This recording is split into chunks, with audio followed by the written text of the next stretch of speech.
అపోస్తలుడైన పౌలు ఫిలిప్పీలకు రాసిన పత్రిక 2వ అధ్యాయం 5వ వాక్యాన్ని చదివి పెట్టండి. క్రీస్తు యేసునకు కలిగిన ఈ మనస్సు మీరును కలిగి ఉండుడి.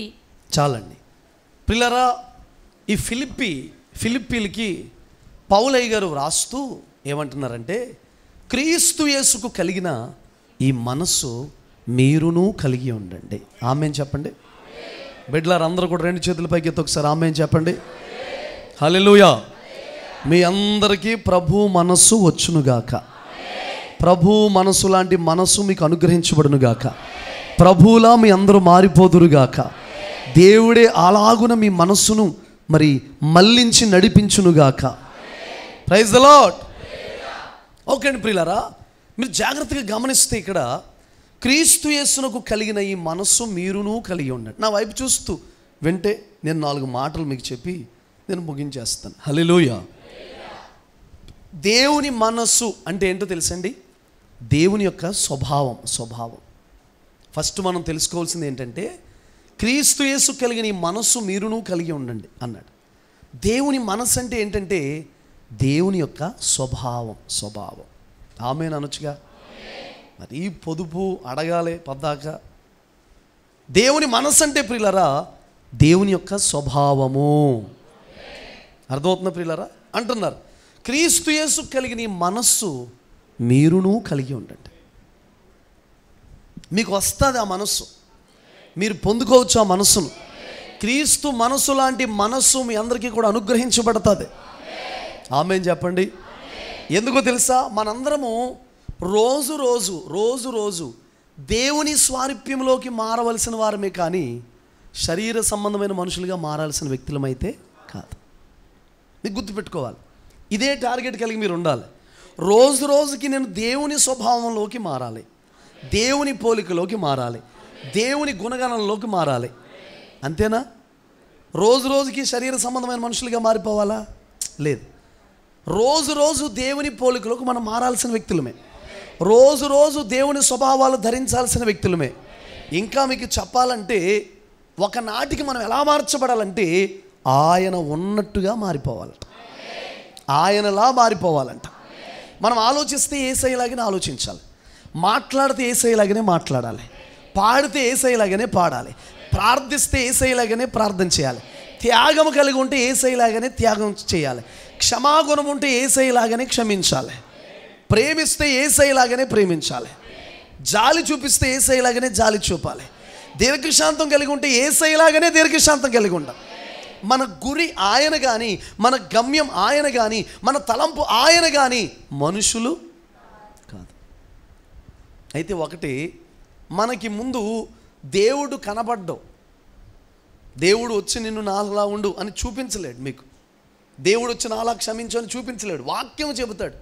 అయితే మీ ఎదుట మాదిరిగా ఉన్నవారు ఎవరో అంటే దైవ సేవకులు, ముందున్న వ్యక్తులు, సాక్ష్యము కాపాడుకుంటున్నవారు, భక్తిని కాపాడుకుంటున్నవారు, పరిశుద్ధ జీవితాన్ని కాపాడుకుంటున్నవారు. అసలు మీలో ఎంతమందికి తెలుసుకోవాలని ఆశపడుతున్నాను, యేసయ్య లాంటి మనసు, యేసయ్య లాంటి స్వభావం, యేసయ్యలా నేను మారిపోవాలి అని ఎంతమందికి ఆశ ఉంది? ఆశ ఉన్న వాళ్ళే ఎత్తండిలే, ఆశ లేని వాళ్ళు ఎవరిలా మారాలనుకుంటారు మరి నాకు తెలీదు. ఆశ ఉన్నవాళ్ళు చెయ్యి ఎత్తండి, మీ కుడి హస్తాన్ని పైకి ఎత్తండి పూర్తిగా. యేసయ్యలా నేను మారాలనుకుంటున్నాను. ఎందుకంటే ఏ పని మనలో జరగాలంటే ఆశ లేకపోతే జరగదంటే. ఏ పని జరగాలని ఏముండాలి? ఆశ ఉండాలి. దించండి. Praise the lord. దేవుని మనస్సు అంటే దేవుని యొక్క స్వభావం, దేవుని యొక్క వైఖరి, దేవుని యొక్క గుణగణాలు, దేవుని యొక్క లక్షణాలు, దేవుని యొక్క స్వారూప్యం. ప్రియులారు, మనం ఆయన ఉన్నట్టుగా మారిపోవాలంట. ఆయన ఎవరో మనం ఎవరో గుర్తుపట్టలేనంతగా మారిపోవాలంట. గట్టిగా వెళ్ళి చెప్పండి. చూడండి, మీ పిల్లలు ఉంటారు. మీ పిల్లలు ఎవరైనా అరే అచ్చం మీ అమ్మగారు ఉన్నట్టున్నావరా అని అన్నారనుకోండి, ఆడికి ఎంత సంతోషం, తల్లికి ఎంత సంతోషం వచ్చేస్తుంది, మనోడికి ఎంత సంతోషం వస్తుంది. ఇప్పుడు ఒక పిల్లోడిని చూడడానికి వెళ్ళాం, పుట్టాడండి, చూడడానికి వెళ్ళాం అనుకో, వీడు సేమ్ ఏలియన్స్ లాగా ఉన్నాడు, గ్రహాంతరవాదిలాగా ఉన్నాడు అనుకోండి, ఎవరికైనా సంతోషం కలుగుతుందా? చెప్పండి. మీ పిల్లోడండి సేమ్ అండి, నేను మొన్న అడవిలోకి వెళ్ళినప్పుడు చూశానండి, ఒక కోతి చెట్టు మీద ఉందండి, పండు కోతి, దానికి లాగా ఉన్నాడండి సేమ్ మీ పిల్లోడు ఏంటో అంటే ఏమవుద్ది చెప్పండి కదా. నేను అంటాను ప్రియులారా, అలాగే ఆదామవతో ప్రతి చల్లపూట దేవుడు ఎందుకు వచ్చి ముచ్చటించేవాడు తెలుసా? ఎందుకు వచ్చి మాట్లాడేవాడు తెలుసా? ఆదాములోనంట దేవుణ్ణి చూసుకునేవాడు. ఆదాముకు తెలీదు. చాలాసేపు వచ్చి అలా ఆదాము వైపు చూస్తూ దేవుడు, వీడు ముక్కు నా ముక్కులాగానే ఉంది, కళ్ళు నా కళ్ళులాగా ఉన్నాయి, మనోడు జుట్టు నా జుట్టులాగానే ఉంది, అవ్వమ్మ ముఖం నా ముఖంలాగానే ఉంది. ఎలాగును ప్రియులారా దేవుడు అనుకుంటూ ఉండేవాడంట. ఎక్కువసేపు ఆయన స్వారూప్యాన్ని చూడడానికి ఇష్టపడేవాడంట. మీకు ఒక టెక్నిక్ ఉంటుంది, మీరు ఎక్కడన్నా గమనించలేదు, బట్టల షాపుల్లో అద్దాలు పెడతాడు చూసారా? ఎందుకు చెప్పండి? భార్య షాపింగ్ చేస్తూ ఉంటుంటే భర్తకి మెంటలు వచ్చేస్తుంటుంది. ఎందుకంటే ఎన్ని చీరలు వేసినా ఎన్ని వేసినా నచ్చలేదంటారండి. నాకు బట్టల షాపు వాళ్ళ మీద ప్రేమ, కనికరం, జాలి ఇవన్నీ వచ్చేస్తుంటాయి. ఎంత ఓర్పు ఉండాలిరా బాబు. నేనైతే అలా మడత పెట్టలేనండి. నేను చేస్తే కనుక బట్టల షాపులో రోజుకొక మనిషిని పొమ్మంటానండి. లేమ్మా ఏమన్నా తీసుకో అని అందును. Praise Lord. సేవ కాబట్టి వెళ్తుంది కదా. అద్దాలు ఉంటాయి, మీరు గమనించారో లేదు. ఎందుకు తెలుసా? ఆవిడ వెళ్ళి షాపింగ్ చేసుకునే లోపు ఇతను ఏం చేస్తాడంటే అందులో చూసుకుంటూ ఉంటాడు. ముసలింటికిలే, ముసలి ముఖమే, నెత్తి మీద ఏమి ఉండవు, అయినా సరే ఏం చేస్తుంటాడో ఇలాగ అనేసుకుంటూ ఉంటాడు. అంటే ఆ చీర తీసుకుని అంటే మనోడు చూసుకున్నాను, తీసుకో ఏదైతే తీసుకో, 10,000 తీసేసుకో అంటాడు. మనోడికి ఇంకా ఇంటికి ఊడిపోతుంది అని తర్వాత తెలుస్తుంది. ఎప్పుడు 15,000 బిల్లు వేసిన తర్వాత కిందకు వచ్చిన తర్వాత మొత్తం అన్నీ ఊడిపోయినప్పుడు అర్థమవుతుంది కదండి. ఇప్పుడు మన రూపాన్ని మనం చూసుకుంటూ ఉంటుంటే మనకు సంతోషం కలుగుతుందా లేదా చెప్పండి? పక్కోళ్ళ ముఖం చూసి సంతోషం కలుగుతుందా? దేవుడు కూడా ఆయనలోనంట ప్రియులారా, ఆయనలో మనలో ఆయన పోలిక కనపడాలి. జూనియర్ క్రైస్ట్ లాగా మారిపోవాలి. నేను అంటాను, మరి యేసయ్య సిగరెట్ కాల్స్తాడా? యేసయ్య బూతులు మాట్లాడతాడా? యేసయ్య కక్ష లోపల ఉంచుకుంటాడా? యేసయ్య ద్వేషం కలిగి ఉంటాడా? చెప్పరేటండి. యేసయ్య క్షమాగుణం లేకుండా ఉంటాడా? యేసయ్య ఒక్కడే తినేస్తాడా? చెప్పండి, ఉంటాడా? యేసయ్య అవిధేయతను కనుపరుస్తాడా? చెప్పాలి మీరు. ఎప్పుడు యేసయ్య ప్రియులారా ద్వేషం ఉంటుంది యేసయ్యకి? కల్మషం ఉంటుందా? ఉండదు. మచ్చ ఉంటుంది ఆయనలో? డాగు ఉంటుందా? ఆయన లాంటి మనసు మనకు రావాలంట. యేసయ్య పొరుగు వారిని ద్వేషిస్తాడా? పొరుగువారి కోసం మాట్లాడతాడా? తోటి వారిని ప్రేమించుకుని ఉంటాడా? చెప్పండి, ప్రేమిస్తాడండి. అందరూ రివర్స్లో మాట్లాడుతున్నా కూడా యేసయ్య మాట్లాడే మాటలు ఎంత ఆశ్చర్యంగా ఉన్నాయండి. బైబిల్ గ్రంథంలో రాళ్ళు పట్టుకుని వచ్చేసారు అందరూ ఆ స్త్రీని కొట్టడానికి. అండి, మీలో పాపం లేనివాడు ఎవడో మొదట రాయండి అన్నాడు. కొట్టడం రూలే, పట్టబడ్డం రూలే, ఆ శిక్షకు ఆవిడ పాత్రురాలే కదా. మన శిక్ష మనకేసేస్తే ఆయన దేవుడు ఎందుకు అవుతాడండి? అందరూ చూసిన కోణంలో యేసయ్య చూడ్డు అంటే దాని అర్థం ఏంటి? అందరూ ఆలోచించినట్టు మనం ఏం చేయకూడదు. అది గానుగు పక్కకి వెళ్ళి గోధుమలు దొల్లగొట్టుకుంటే పిరికోడా అనాలి కదా. దేవుడేమన్నాడు తెలుసా? పరాక్రమం కలిగిన బలాఢ్యుడా. అసలు దేవుడిని చూసే కోణం, దేవుడితో మాట్లాడే కోణం, నిన్ను ఎంకరేజ్ చేసే విధానం, ప్రోత్సాహపరిచే ఆ విధానం వేరుగా ఉంటుందండి. మనం ఎందుకు అందులోకి వెళ్ళకూడదు? మనం ఎందుకు ఆ రూట్లోకి వెళ్ళకూడదు? ఆయనలో మనం ఎందుకు మారకూడదండి? ఒక సంఘాన్ని పట్టుకుని అంటున్నాడు పౌలు గారు, ప్రభు మనసు ఎరిగి ఆయనకు బోధించగలిగిన వాళ్ళు ఎవరు? మనమైతే క్రీస్తు మనసు కలిగిన వారము అన్నాడండి. అయ్యి బాబోయ్, ఏమి సంఘం అండి అది? ప్రభు మనసు ఎరిగి ఆయనకు బోధించగలిగిన వాళ్ళు ఎవరు? దేవుడు మనసు తెలుసుకుని నువ్వు ఎలా ఉంటే బాగుంటుందయ్యా, అలా ఉంటే బాగుంటుందయ్యా, ఇలా మారిపోవచ్చు కదయ్యా అని నువ్వు బోధించగలవు? ఆయనకి చెప్పగలరా? ఒకే ఒక వ్యక్తి చెప్పాడు, ఐగుప్తు నుంచి తీసుకొచ్చేసి మధ్యలో చంపేస్తే వాళ్ళ దేవుడు దారిలో చంపేశాడు అంటారయ్యా. బాగోదేమో. ఆ మాటనేమో ఆయన తీసుకున్నాడా? ఎవరికైనా చిన్న సలహా చెప్తే, చిన్న కరెక్షన్ చేస్తే, ఇలా ఉండని చెప్తే ఫీల్ అయిపోతారండి కదా. కానీ ప్రియులారా, దేవుడు మోషే ఇచ్చిన మాటను ఏం చేశాడు? తీసుకున్నాడండి. అసలు ఈయన తెగింపు చూడండి. మధ్యలో చంపేస్తే బాగుండదేమోనయ్యా. అసలు ఈ కాలం పాస్టర్ గారులు అయితే అలా తిరుగుబాటు చేసినందుకు, నేను అలాంటి కదండి, నేను యథార్థంగా చెప్తున్నాను. నేను ఎవరైనా తిరుగుబాటు చేసినా వాళ్ళకి నాశనం అవ్వాలని, పాడవ్వాలని, శిక్ష రావాలని నేను అస్సలు కోరుకోను. ప్రభు వాళ్ళు తెలియదయ్యా, పిల్లలకి ఏం తెలియక చేశారయ్యా, కృపతో జ్ఞాపకం చేసుకోని ప్రార్థన చేస్తాను నేను చేతులు తప్ప వాళ్ళు మీకు ఏ కీడు రావాలో చూసి ఆనందించాలని నేను అనుకోనండి. అలా అనుకుంటే పాస్టర్ గారు నన్ను శాడిస్ట్ని అవుతాను. దైవజనుడికి ఉన్న లక్షణాలు కాదు అవి. హల్లెలూయా. ఎందుకంటే మీకు ఏదైనా ఇబ్బంది వచ్చినా మళ్ళీ ఆడవలసింది ఎవరో, హాస్పిటల్ చుట్టూ తిరగాల్సింది ఎవరో, తగ్గేదాకా ఫ్రూట్స్ తేవాల్సింది ఎవరో, నేనే. ఎందుకు నాక ఖర్చు? శుభ్రంగా నువ్వు బాగుండాలని ప్రార్థన చేసుకుంటే గొడవ ఉండదు. హల్లెలూయా కదా. మోషే ప్రియులారా వినాలి మీరు అందరూ కూడా. దేవుడు మీకు చెప్పమన్న మాట ఇది చాలా జాగ్రత్తగా మీరు స్వీకరించాలి. ఎక్కడి నుంచి వింటున్నారో ఈ మాటలు, క్రీస్తు మనసు మీకు రావాలి, క్రీస్తు స్వారూప్యం మీకు రావాలి, క్రీస్తు గుణగణాలు మీకు రావాలి, క్రీస్తు లక్షణాలు మీకు రావాలి. జూనియర్ క్రైస్ట్ లాగా మారిపోవాలి. ఆమేన్ చెప్పండి. నిన్ను చూసిన వాళ్ళందరికీ ఎలా కనబడాలి నువ్వు? అది ఏంటోనండి ఈ మధ్య జాయ్సీ గారు యేసుప్రభు కనపడుతున్నాడండి. ఏంటోనండి ఈ మధ్యకాలంలో మిఖాయేల్ గారిలో యేసుప్రభు కనపడుతున్నాడండి. ఏంటోండి ఈ మధ్య మరి అబ్రహాం గారిలో యేసుప్రభు కనపడుతున్నాడండి. యేసుప్రభులా మారిపోయాడండి ఈయన. ఏంటోనండి సంఘంలో ఏ స్త్రీలను చూసినా నాకు యేసుప్రభువే అనిపిస్తుందండి బాబు.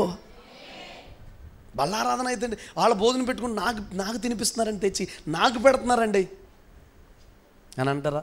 ఏంటోనండి ఈ మధ్య సైతాన్ గడు కనపడుతున్నాడండి. నా ప్లేట్లో మొక్కలు కూడా ఎరుగుని పట్టుకుపోయాడండి. ఎవరు కనబడాలండి మనలో చెప్పండి? యేసయ్య కనబడాలి. క్రీస్తు స్వారూప్యం మనకు వచ్చేయాలి, క్రీస్తు గుణగణాలు మనకు వచ్చేయాలి. కొంతమంది విధానాలు ఎలా ఉంటాయంటే అటుపక్కన వాళ్ళు మాత్రం యేసుప్రభులా ఉండాలి.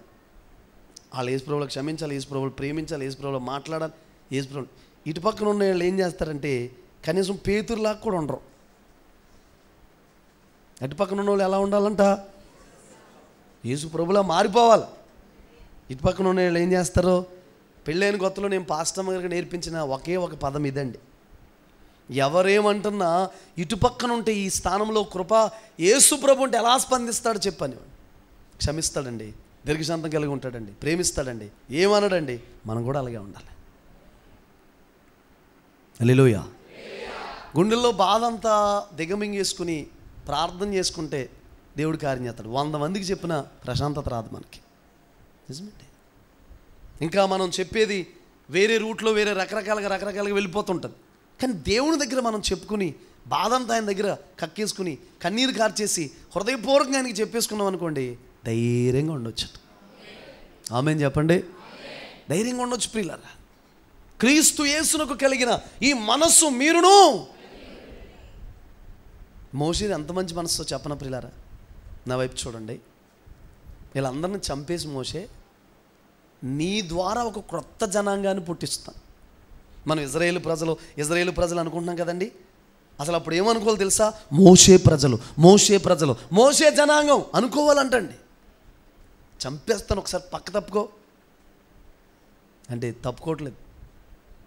ఇంకో విషయం ఏంటంటే ఆయన తప్పుకోకపోతే దేవుడు కూడా ఏం చేయలేడు. అడ్డుపడిపోతున్నాడు, ప్రార్థన చేస్తున్నాడు. అబ్రహాం ఒక్కడ ప్రార్థన బట్టి కాదండి లోతును రక్షించింది దేవుడు. అడ్డుపడిపోతున్నాడు, చేతులు ఎత్తేస్తున్నాడు. పక్కకు తప్పుకో మోషే, ఒక్కసారి పక్కకు తప్పుకో అన్నాడు. Praise the lord. గుర్గొండయ్య తీసుకొచ్చి ఏమన్నాడు తెలుసా? వాళ్ళు దేవుడు తీసుకెళ్ళాడు కానీ అరణ్యంలో చంపేశాడు, చివరి వరకు తీసుకెళ్ళాడని అంటారు. నీకు మంచి పేరు ఉండదు, బాగుండదు. ప్రభు మనసెరిగి ఆయనకి బోధించగలిగిన వారు ఎవరు ప్రియులారా? మనమైతే క్రీస్తు మనస్సు కలిగిన వారు అంట. ఒక సంఘముతో పౌలయ్య గారు తేటగా మాట్లాడుతున్నాడండి. క్రీస్తు మనస్సు మనకు వచ్చే ముందు అసలు క్రీస్తు మనస్సు ఏంటి, ఆయన మనసులో ఏముంటుంది, ఎలాంటి స్వభావం కలిగిన వ్యక్తి?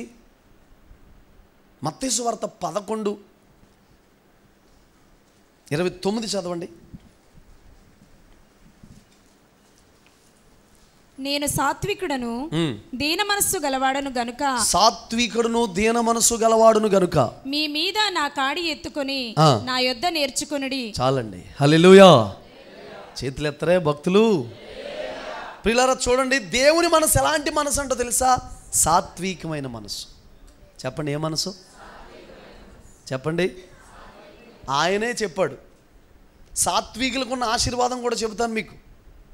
యేసుప్రభు మనసు ఎలాంటిది చూడండి. మృదువైన మాటంట క్రోధమును చల్లార్చేస్తాడు. క్రోధం అంటే ఏంటి తెలుసా? ఒక కత్తి పట్టుకుని ఒక మనిషిని చంపేయడానికి వెళ్ళిపోతున్న, ఇంకా కనబడితే ముక్కలు ముక్కలుగా నరికేస్తాను అని వెళ్ళిపోతున్న వ్యక్తి అంట మృదువుగా మాట్లాడితే మెత్తనైపోతాడంట. నొప్పించు మాట గాయములు ఏం చేస్తుంది? కోపాలు ఏం చేస్తంట? యేసుప్రభు మనసు అంట సాత్వికమైన మనసు అంట. ఏ మనసు అండి? దేన మనసు అంటండి. సాత్వికుడు దేన మనసు కలిగిన వాడంట. అందుకే అన్నాడు, అమ్మా ఎవరు నేను శిక్షించలేదా? నేను కూడా శిక్షించను. ఎప్పుడు పని అయిపోయిందో తెలుసా? అమ్మా అన్నాడు కదండి. Praise the Lord. అసలు మీకు మ్యాటర్ తెలియట్లేదు. ఓ పసపసలు ఆడిపోతున్నాడు భర్త. పనిలోంచి పని చేసుకుని వచ్చాడు, ఇంటికి వచ్చాడు, కోపంతో ఉన్నాడు. ఏంటండి అన్నారనుకో, ఏమైపోద్ది అక్కడ? ఏంటండి అంటారు తప్ప ఏమనరు. ఏంటండి అంటారు. భర్త కూడా ఏంటమ్మా చెప్పగలగాలి. అమ్మా ఇందులో కొంచెం ఉప్పు ఎక్కువైంది, భార్యని అమ్మ అని పిలవండి. ఒక్కరు కూడా ఆమె అంటలేదు. నీకేం తెలుసు అని ఉదయకాలం కూడా ఎంత ఫైటింగ్ అయిందో. హల్లెలూయా చెప్పండి గట్టిగా. ఏమని పిలవాలి భార్యని? ఒక్కొక్కడికి భాష సరిగ్గా ఉండదు, మాట్లాడడం రాదు. అది ఇది అదేది ఇదేది అది ఎక్కడ ఉంది ఇది ఎక్కడ ఉంది ఏంటే ఏంటా భాష? రివర్సల్ ఏంట్రా అందనుకో, ఏమవుతుంది పరిస్థితి? గట్టిగా వెళ్ళి చెప్పండి. యేసు ప్రభు మనసు ఏ మనసు తెలుసండి? అయింది సాత్వికమైన మనసు. సాత్వికుడు దేన మనస్సు కలిగిన వాడు. దేవుని బిడ్డలైన మనందరికీ కూడా గర్వపు మనసు ఉండకూడదు, అహంకారపు మనసు ఉండకూడదు అండి, హెచ్చిపోయే మనసు ఉండకూడదు. మనందరికీ సాత్వికమైన మనసు వచ్చేయాలి, దేన మనసు వచ్చేయాలి. మీకు మాట తెలుసా ప్రియులారా? మోషే మీద తిరుగుబాటు చేస్తుంటే ప్రజలు వాళ్ళ పాదాలు పట్టుకున్నట్టుగా సాగిళ్ళు పడ్డాడండి మోషే. ఎంత పెద్ద దైవజనుడు అండి మోషే! ఎంత ఉన్నతమైన దైవజనుడు అండి! ఎంత కృప పొందిన వ్యక్తి అండి! అసలు ఎలాంటి దైవజనుడు లేడు. అది స్టేట్మెంట్. ఇజ్రాయేలుకి ఒక పర్వతం లాంటివాడు, శిఖరం లాంటివాడంట. ఎవరండి? మోషే. అలాంటి మోషే ప్రియులారా సాగిలి పడుతున్నారు. చూడండి, దేవుని గుణగణాలు, దేవుని లక్షణాలు, దేవుని స్వభావం నీ దగ్గర కనబడకుండా ఎన్ని సంవత్సరాలు నువ్వు చర్చకు వచ్చిన ఉపయోగం? భార్యల్లో కనబడాలి, యవనస్తులో కనబడాలి, పిల్లల్లో కనబడాలి, పెద్దవారిలో కనబడాలి, చిన్నపిల్లల్లో కనబడాలి, పురుషుల్లో కనబడాలి. ఎవరి మనసుకు రావాలి? ఎవరి గుణగణాలు కనబడాలి? దేవుని గుణగణాలు. నేను ఒక మాట చెప్పనా? చనిపోయేలోపు ఒక్కరిని కూడా నీ సాక్ష్యముతో, నీ ప్రవక్తనతో, నీ మాటతో, నీ ప్రార్థనతో, నీ వైఖరితో ప్రభావితం చేయకపోతే ప్రియులారా ఉపయోగం. రియల్ వర్షిప్, నిజమైన ఆరాధన అంటే ఏంటో తెలుసా ప్రియులారా? మన జీవితం సాక్ష్య జీవితం కాపాడుకుని ఆ సాక్ష్యము ద్వారా అందరూ పరిమళించడమే. ఆ సాక్ష్య జీవితం పరిమళించి అందరూ మనల్ని జ్ఞాపకం చేసుకున్నప్పుడల్లా దేవుని స్తుతించగలగాలి. అది నిజమైన ఆరాధన అంటే. బా పలానా సిస్టర్, అబ్బాబ్బా దేవుని స్తోత్రం, ఆ సిస్టర్ని బట్టి. పలానా బ్రదరు దేవునికి స్తోత్రం, పలానా సహోదరుడు స్తోత్రం. ఆయనండి అయ్యో ఒక్కొక్కరు ఉంటారండి, 100 మందిని అడిగిన 100 మంది నోట్లో కూడా వాళ్ళకి సాక్ష్యం ఉండదండి. ఎవరు చెప్పినా వాళ్ళకి సాక్ష్య జీవితం ఉండదు, ఎవరిని అడిగినా సాక్ష్యం ఉండదు. ఎంతమందిని అదే సాక్ష్యం చెప్తారు. నేను నమ్ముతున్నాను ఈ ఆదివారం ఆరాధన తర్వాత మీలో చాలామంది సాక్ష్యాలు మారిపోబోతున్నాయి. ఆమేన్ చెప్పండి. గర్విష్ఠులు అన్నవారి సాక్ష్యాలు దీన మనసు కలిగిన వారిగా మారిపోబోతున్నాయి. హెచ్చింపు కలిగిన వారు అన్నవారు సాక్ష్యాలు తగ్గించుకునేవారు అన్నట్టుగా మారిపోబోతున్నాయి. వాళ్ళ మంచోళ్ళు కాదండి అన్నవారి సాక్ష్యాలు మంచిగా మారిపోబోతున్నాయి. వాళ్ళ లోబడరు అన్నవారి సాక్ష్యాలు లోబడతారు అన్నట్టుగా మారిపోబోతున్నాయి. ఆమేన్ చెప్పండి. ప్రియులారా చూడండి, సాత్వికుల కోసం ప్రభువు చెప్పిన మాట ఏంటి? దీన మనసు గల వారి కోసం ప్రభువు చెప్పిన మాట ఏంటి? సాత్వికులు భూలోకాన్ని స్వతంత్రించుకుంటారు. అంటే ఈ దీన మనసు కలిగి ఉన్నవారంట, సాత్వికం కలిగిన వారంట, ప్రభు మనస్సు కలిగి ఉన్నవారంట ప్రియులారా విన్నారా, అనేక మందిని సంపాదించుకుంటారంట. అనేక మందిని సంపాదించుకుంటారంట. సమకూర్చుకుంటారంట. హల్లెలూయా. మనం ఒక కొట్టు దగ్గరికి వెళ్ళాలనుకోండి, ఏదైనా కొట్టు దగ్గర మంచిగా మాట్లాడి మంచిగా సమాధానం చెప్పే వ్యక్తి దగ్గరికి వెళ్తామా, గర్వంగా సమాధానం చెబుతున్న వ్యక్తి దగ్గరికి వెళ్తామా? కిరాణా సరుకులు కట్టించుకోవడానికి వెళ్ళామండి, వెళ్తే ఏం కావాలా వెళ్తారా, కడతాను, ఎంత పావుకేజా కడతాను అన్నాడు అనుకోండి, అసలు మనం మా మొఖం చూసి కొనబుద్ధి అవుద్ది మనకి. ఇదేంటి రీడు, ఇది అత్తంతా పట్టుకుపోతాకు వచ్చినట్టుగా మొఖం పెట్టుకుని పంచదార బదులు మళ్ళీ కరిసేసిలా ఉన్నాడు అసలే అనిపిస్తుందా? వెళ్ళగానే ఎంత కావాలండి, పావు కేజీ అండి, ఒక 2 నిమిషాలు, 2 ఉన్నారండి వాళ్ళకి కట్టేసి మీకు ఇస్తానండి. పర్లేదండి, 3 ఉన్నా కట్టేయండి, మనమేనే వేస్తాం. అప్పుడు మీకు గతంలో ఒక విషయం చెప్పాను, గుర్తుందో లేదో. ఒక చిన్న పిల్లోడు వచ్చాడు మన ఇంట్లోకి, వచ్చి ఇంట్లో ఉన్న సరుకులన్నీ పడేశాడు. ఆడు వచ్చాడంటే వంటగదిలోకి సేమ పచ్చిమిరకాయ సేమ టపాకాయ అన్నీ పడేస్తాడు, గందరగోళం చేస్తాడు, అంతా చేస్తాడు. ఆడు రావడం అల్లరి వచ్చాడు అనుకోండి, అలా వచ్చాడు అనుకోండి, మనం ఏం చేస్తామండి? వీడికి దండంరా బాబు, వీడు రాకుండా ఉంటాడు. ఆడు వస్తాడో అంటే ప్రైజ్లో ఆడన్నాడు అనుకో, వచ్చాడు బాబా పెద్దడు అనుకుంటాం. అదే ఇంకొక మనిషి వచ్చి, ఇంకొక చిన్న పిల్లోడు వచ్చి కుదురుగా కూర్చుని ఏం పెడతా తిని నెమ్మదిగా ఉండి ఉన్నాడు అనుకో, రావడమే aunty praise Lord, uncle praise Lord అని లోపలికి వచ్చి, ఆంటీ తినడానికి ఏమన్నా ఉన్నాయా అన్నాడు అనుకో, ఏమన్నా ఉంటామేంటి నాన్న, లోపల దిల్ పసంతో, దిల్ కుస్సు, దిల్ బిస్సు, దిల్ మిస్సు అన్నీ ఉన్నాయి, రా పెట్టేస్తానని చెప్పి తినరా అని అడిగి ఏం చేస్తాం? ఆళ్ళలో ఉన్న మంచితనం ఏంటి, వీళ్ళలో లేని మంచితనం ఏంటి? ఈ సేమ టపాకా ఇది. నోరు తెరితే గొడవ, నోరు తెరితే గందరగోళం. వీడు అన్నీ పడేస్తాడు ఇంట్లోకి వచ్చి, మాట మృదువుగా ఉండదు, దీన మనసు ఉండదు. అర్థమవుతుంది పిల్లరా? వీడేమో దీనుడు, ఏం చెప్తే చేస్తాడు. విషయం చెప్పనండి, దీనుల కంట కృప ఎక్కువ ఉంటుందంటండి. గర్విష్ఠుల్ని గద్దెమేంచి దించేస్తాడు. ఎక్కడ కూర్చున్నా గర్వంతో ఉన్న వారిని దించేసి దీనులకి ఏం చేస్తాడంటే కృప ఇచ్చేస్తాడు. చూడు, గర్వంతో మండిపడిపోతున్నాడు సౌలు. ఎవరి మీద? దావీదు పాస్టర్ గారి మీద మండిపడిపోతుంటే పిల్లరా, ఈ సౌలు మనోడు కృప తగ్గిపోయింది, దావీదు కృప ఏమైపోయింది? హల్లెలూయా. నేను చెబుతున్నాను ప్రియులారా, మనందరికీ కూడా క్రీస్తు మనసు వచ్చేయాలి.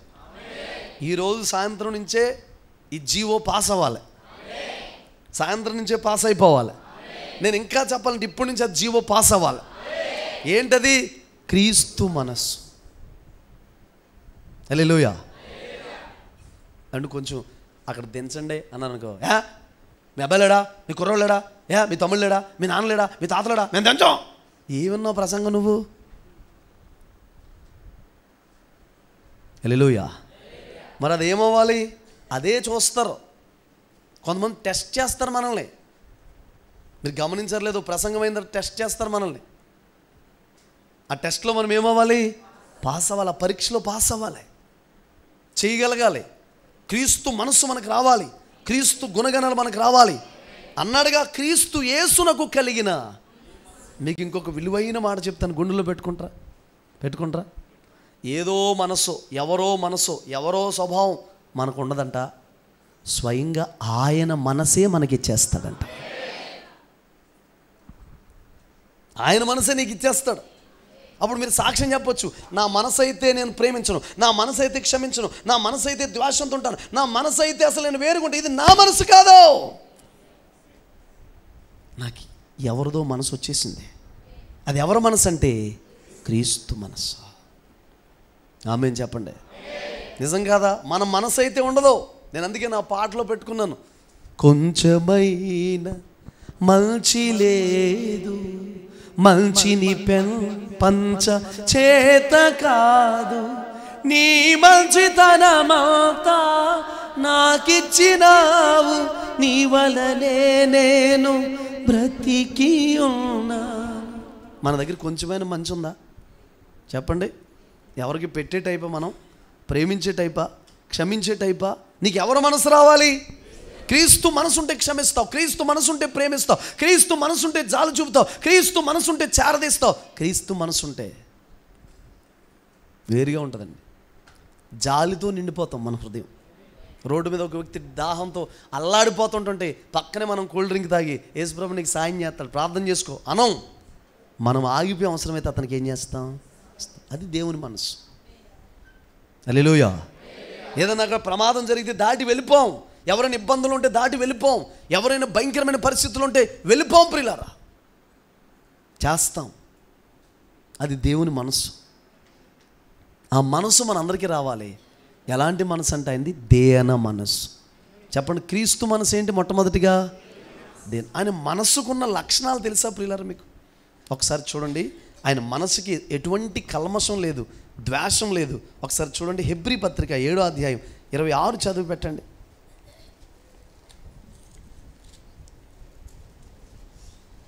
పవిత్రుడును. యేసు ప్రభు మనసు ఎలాంటి మనసో తెలుసండి? పవిత్రమైన మనసు. ఇవన్నీ కూడా ఆయన గుణగణాలు. ఇక్కడ రాయబడి ఏంటో తెలుసండి? దేవుని యొక్క గుణగణాలు. యేసు ప్రభు మనసు ఎలాంటిది? మొట్టమొదటిగా దేన మనసు, సాత్వికమైన మనసు. రెండోది పవిత్రమైన మనసు. మన మనసు ఎలా ఉండాలి చెప్పండి? యేసు ప్రభు పవిత్రుడు కాబట్టి మన మనసులో ఏ కల్మషం ఉండకూడదు, అపవిత్రత అంటుకోకూడదు. ఏమంటుకోకూడదండి? ఎలా అంటుకుంటుంది అపవిత్రత? నోటి మాటల ద్వారా. ఎలా అంటుకుంటుంది అపవిత్రత? కంటి చూపు ద్వారా. ఎలా అంటుకుంటుంది అపవిత్రత? చెవుల ద్వారా. ఎలా అంటుకుంటుంది అపవిత్రత? చేతి స్పర్శ ద్వారా. ఎలా అంటుకుంటుంది అపవిత్రత? తినకూడని తినటం ద్వారా. ఎలా అంటుకుంటుంది అపవిత్రత? వెళ్ళకూడని స్థలానికి వెళ్ళడం ద్వారా. ఎలా అంటుకుంటుంది అపవిత్రత? దేవుడు ఒకటి చెప్తే మనం ఒకటి చేస్తే. రాజు భుజించే భోజనము పానము తిని తను అపవిత్రపరుచుకోకూడదని ఉద్దేశం కలిగి ఉన్నాడంట. అతి శ్రేష్టమైన బుద్ధి ఉందండి ఎవరికి? దానియేలుకి. ఈ మనసు ఎవరి మనసో తెలుసండి? ఒక రకంగా మీకు చెప్పాలంటే దానియేలు మనసు దేవుని మనసే. Many take care of her. అది ఎవరి చేవ్రాత? ఎవరి మనసులోంచి వచ్చింది? ఎక్కడ నుండి వచ్చింది? పరలోకం నుండి వచ్చింది. అది ఎవరికి అర్థమైంది? ఎందుకు అర్థమైంది? దానియేలు దేవుని మనసు కలిగి ఉన్నాడు. నీకు దేవుని మనసు కలిగి ఉంటేనే దేవుని హృదయం అర్థమవుద్ది. ఎవరి మనసు కలిగి ఉంటే? దేవుని మనసు కలిగి ఉంటే. Praise the lord. దేవుని మనసు కలిగి ఉంటేనే అసలు ఆయన ఏం చెబుతున్నాడు ఏంటో అర్థం. వాళ్ళందరికీ జ్ఞానులు ఉన్నారు, సకులు గాండులు ఉన్నారు, గారిడి విద్య కలిగిన ఉన్నాడు, దేశాన్ని పరిపాలన చేస్తున్న రాజే ఉన్నాడండి. రాజు కూడా దేవుని మనసు ఏమవ్వలేదు. కానీ దానియేలుకి అర్థమైపోయింది. అందరిలాంటి మనసు కాదంట దానియేలు. శద్రకు మేషకు అబేద్నెగోలు ఉన్న వీళ్ళకంటే కూడా అతి శ్రేష్టమైన బుద్ధి ఉందంట. ఈ అతి శ్రేష్టమైన బుద్ధి ఎక్కడదంటే దేవుని మనస్సు. ఆమేన్ చెప్పండి. మీ అందరికీ అతి శ్రేష్టమైన బుద్ధి వచ్చునుగాక. చూస్తున్న మీ అందరికీ అతి శ్రేష్టమైన బుద్ధి వచ్చునుగాక. వింటున్న మీ అందరికీ అతి శ్రేష్టమైన బుద్ధి వచ్చునుగాక. ఆమేన్ చెప్పండి. దేవుని మనసు పవిత్రమైనది. చెప్పండి ఎలాంటిది? తర్వాత ఏముంది? నిర్దోషి. ఆయన ఎవరంట? దోషము లేనివాడు, దోషమును ఎంచనివాడు. నేను ఒక మాట చెప్పనా? మీలో ఎవరైనా ఎక్కువ కృప పొందుకోవాలని ఎంతమంది ఇష్టపడుతున్నారు? సరే దించు, ఇలా అడగకూడదు. కానీ ఉన్నదాన్ని పోగొట్టుకోవాలని ఎంతమంది ఇష్టపడుతున్నారు? ఎవరికీ లేదు. ఎక్కువ కృప పొందుకోవాలని ఎంతమందికి ఇష్టం ఉంది? ఉంది కదా. దించే ఒక మాట చెప్పనా? ఎవరి దోషాలు మనం ఎంచకూడదు. కృప మనం పొందుకోవాలంటే పేర్లు పెట్టడం కానీ, దోషాలు ఎంచడం కానీ, ఎదుటి వ్యక్తిని నిందించడం కానీ, ఇవి మనం ఏం చేయాలి? మానేయాలి. ఎప్పుడైతే మనం ఎదుటి వ్యక్తి దోషం ఉందని తెలిసింది, తేడా ఉందని తెలిసింది, మనం చేయాల్సిన ఒక ప్రక్రియ దేవుడు మనకు నేర్పించింది ఏంటంటే ప్రేయర్ చేయడమే. ప్రార్థన చేయడం ద్వారా వచ్చినంత రిజల్ట్ మాట్లాడుకోవడం ద్వారా వస్తుందా చెప్పండి? ఒకసారి అగస్టిన్ అయ్య గారు ఒక మాట చెప్పారు. దేశంలో పాపం పెరిగిపోతుంది, మారతే బాగుండు అనుకునే వారి ద్వారా దేశం మారదంట. దేశంలో వ్యభిచారం పెరిగిపోతుంది, వ్యభిచారం లేకుండా ఉంటే బాగుండు అనుకునే వారి ద్వారా వ్యభిచారం తగ్గదంట. దేశంలో మందు త్రాగుతున్నారు, లేకపోతే అక్రమాలు చేస్తున్నారు, డ్రగ్స్ అన్నీ కూడా ఎక్కువైపోయినాయి, మత్తు పదార్థాలు ఎక్కువైపోయినాయి, అవి పోతే బాగుండు అనుకునే వారి ద్వారా పావంట. అలా అనుకున్నంత మాత్రాన్ని పావు. ప్రార్థన చేసేవారి ద్వారా క్రైమ్ రేట్ ఏమవుద్దంటే పడిపోద్ది, తగ్గిపోద్ది. క్రైమ్ రేట్ ఏమవుద్ది? తగ్గిపోద్ది. ఎవరి ద్వారా? మరి ప్రార్థన చేయడానికి సమకూడి రావాలి. మనం ప్రార్థన చేయడానికి ఇష్టపడి రావాలి. ఉపవాస ప్రార్థనకి ఇష్టంతో రావాలి. ఎప్పుడైతే ఉపవాస ప్రార్థన మనం ఇష్టంతో వచ్చామో ప్రియులారా, ఇష్టంగా మనం ప్రార్థన చేసామో ఆ ప్రార్థన చేసే వరకు వచ్చే దీవెన వేరంటే. నేను అంటాను, గడ్డు సమస్య, భయంకరమైన సమస్య, భయంకరమైన పరిస్థితి, అలాంటి పరిస్థితులైనా మనం ఏం చేయాలంటే ఉపవాసం ఉండి ప్రార్థన చేయాలి. మీకు ఒక విషయం తెలుసా, ఉపవాసం ఉండి మహారోదనతో కన్నీటితో ప్రార్థన చేయడం కూడా దేవుని మనసే. ఇదే పత్రికలో మీరు చూడండి, ఇదే పత్రికలో ఒకసారి ఆ మాట కూడా చదవండి. నిర్దోషి నిష్కల్మషమైన వాడు. యేసు ప్రభువులు ఏమి లేదంటండి, ఆయన మనసులో ఏమి లేదు. మనం ఎలా మారిపోవాలి? కొంతమంది కోసం మనమే చెప్పేస్తాం సాక్ష్యం. మరి పాపం కల్మషం లేని వాళ్ళండి బాబేళ్ళు. ఒక్కొక్కరు చూడండి, ఇంటికి వెళ్ళాం అనుకోండి, వాళ్ళ ఇంటికి వెళ్తే అక్క రాకారా అని లోపల తీసిపోయి బెడ్రూమ్లో తీసిపోయి, ఎంత అమాయకులు అంటే లాకర్ కూడా ఓపెన్ చేసి అందులో డబ్బులు కూడా చూపించేస్తారు. ఏమి దాచుకోరు. ఒక్కొక్కరు ఉంటారు అంత మర్మదేశం. ప్రకటన గ్రంథం 23వ అధ్యాయం వీళ్ళకెళ్ళే రాసేసుకున్నారు. ఏం అర్థం అవరు. Praise lord. అంతా మర్మమే. పౌలు గారు ఏమన్నా తెలుసా, నేను తెరిచిన హృదయంతో మీ ఎదుటున్నాను. ఎలాంటి హృదయంతో ఉండాలి? ఇప్పుడు అలాగని మళ్ళీ ఇప్పుడు ఇదో బాధ ఉంది. పెళ్ళికి ముందు ఎవరినో ప్రేమించారు, ఎవరికి చెప్పకుండా పెళ్లి చేసుకున్నారు. చేసుకుని పెళ్ళికి ముందు నేను ఒక అమ్మాయిని ప్రేమించాను, అది తెరిచిన హృదయంతో ఉండమన్నారు అన్నారు. ఈ అమ్మాయి సర్దుకుని వెళ్ళిపోతాయి. దేవుడికి క్షమాపణ పొందారు కదా, వదిలేండి, అలాంటివి చెప్పకండి. హల్లెలూయా, గట్టిగా వెళ్ళు చెప్పండి. అర్థమవుతున్న ప్రియులారా, తెరిచిన హృదయంతో మనం ఉండాలి. కల్మషం లేని వారిగా మనం ఉండాలి. ఎలా ఉండాలి? అసలు మనసులో ఏముండకూడదు? కల్మషం ఉండకూడదండి. మనం ఉండకూడదు, అసలు కల్మషం అంటుకోకూడదు. మనస్సాక్షి కల్మషం అంటుకోకూడదు, హృదయానికి కల్మషం అంటుకోకూడదు. ఈ కల్మషం రాకూడదు మీకైనా నాకైనా. ఒకవేళ మీలో ఎవరైనా బలంగా వాడబడుతున్నారు అనుకో, నేను ఏదైనా మీకు అప్పగించగలగాలి, చేయండి అని చెప్పి. నాకంటే బలంగా వాడబడుతున్నారా? నేను ప్రార్థన చేస్తుంటే నీరసంగా ఉన్న వాళ్ళు కూడా లేవట్లేదు. మీరు ప్రార్థన చేస్తుంటే చచ్చిపోయే వాళ్ళు లేస్తున్నారా? నేనేం చేయాలి? ఆహా, సిస్టర్ కొంచెం ముందుకు వెళ్ళిపోతున్నట్టుంది, ఫైర్ అయిపోతున్నట్టుంది, బ్రేక్ అని బ్రేక్ వేయకూడదు. ప్రోత్సాహపరచగలగాలి, ఎంకరేజ్ చేయగలగాలి. మిమ్మల్ని అలా ఎంకరేజ్ చేసాం కాబట్టి ప్రేయర్ చేయగలుగుతున్నారు, అవకాశాలు ఇస్తున్నాం కాబట్టి పాట పాడగలుగుతున్నారు, అవకాశం ఇస్తున్నాం కాబట్టి కీర్తన చదవగలుగుతున్నారు, అవకాశం ఇస్తున్నాం కాబట్టి గ్రూపును లీడ్ చేయగలుగుతున్నారు, అవకాశం ఇస్తున్నాం కాబట్టి ప్రేయర్ సెల్స్ ఏం చేయగలుగుతున్నారు? లీడ్ చేయగలుగుతున్నారు. కల్మషం లేని హృదయం మనందరికీ ఉండాలి ప్రియులారా. భర్తలకి భార్యలకి మధ్య కల్మషం ఉండకూడదు, పిల్లలకి తల్లిదండ్రులకి మధ్య కల్మషం ఉండకూడదు, దైవజనుడికి సంఘానికి మధ్య కల్మషం ఉండకూడదు, దేవునికి మనకి మధ్య కల్మషం ఉండకూడదు. యేసు ప్రభు మనసు ఎలాంటిదో తెలుసండి, ఆయన మనసు కల్మషం లేని మనసు. మీ పక్క వాళ్ళతో చెప్పండి ఒకసారి, చూసి పక్కనున్న వారితో, యేసు ప్రభు మనసు కల్మషం లేని మనసు అని చెప్పండి. హల్లెలూయా. వింటున్నారా ప్రియులారా? కల్మషం ఉండకూడదు, స్వార్థం ఆలోచించకూడదు, ప్రేమలో డంబం ఉండదంట, ప్రేమ అమర్యాదగా నడవదంట. ప్రేమకి ఏముంటుంది? ప్రేమకి ఏముంటుంది? మర్యాద ఉంటుంది, అమర్యాద ఉండదు. ఒక మనిషిలో అమర్యాద ఉందంటే ప్రేమ లేనట్టే. అపకారణ మనసులో ఉంచుకోదంట, స్వప్రయోజనం కొరకు ఏం చేయదు, ఆలోచించదంట. త్వరగా ప్రేమ ఏం చేయదంట, త్వరగా కొంచెం నాకు వంట చేయి, నేను కొంచెం తొందరగా, అదిగా హరి పాయింట్ పెట్టాడుగా, అదిగా హలో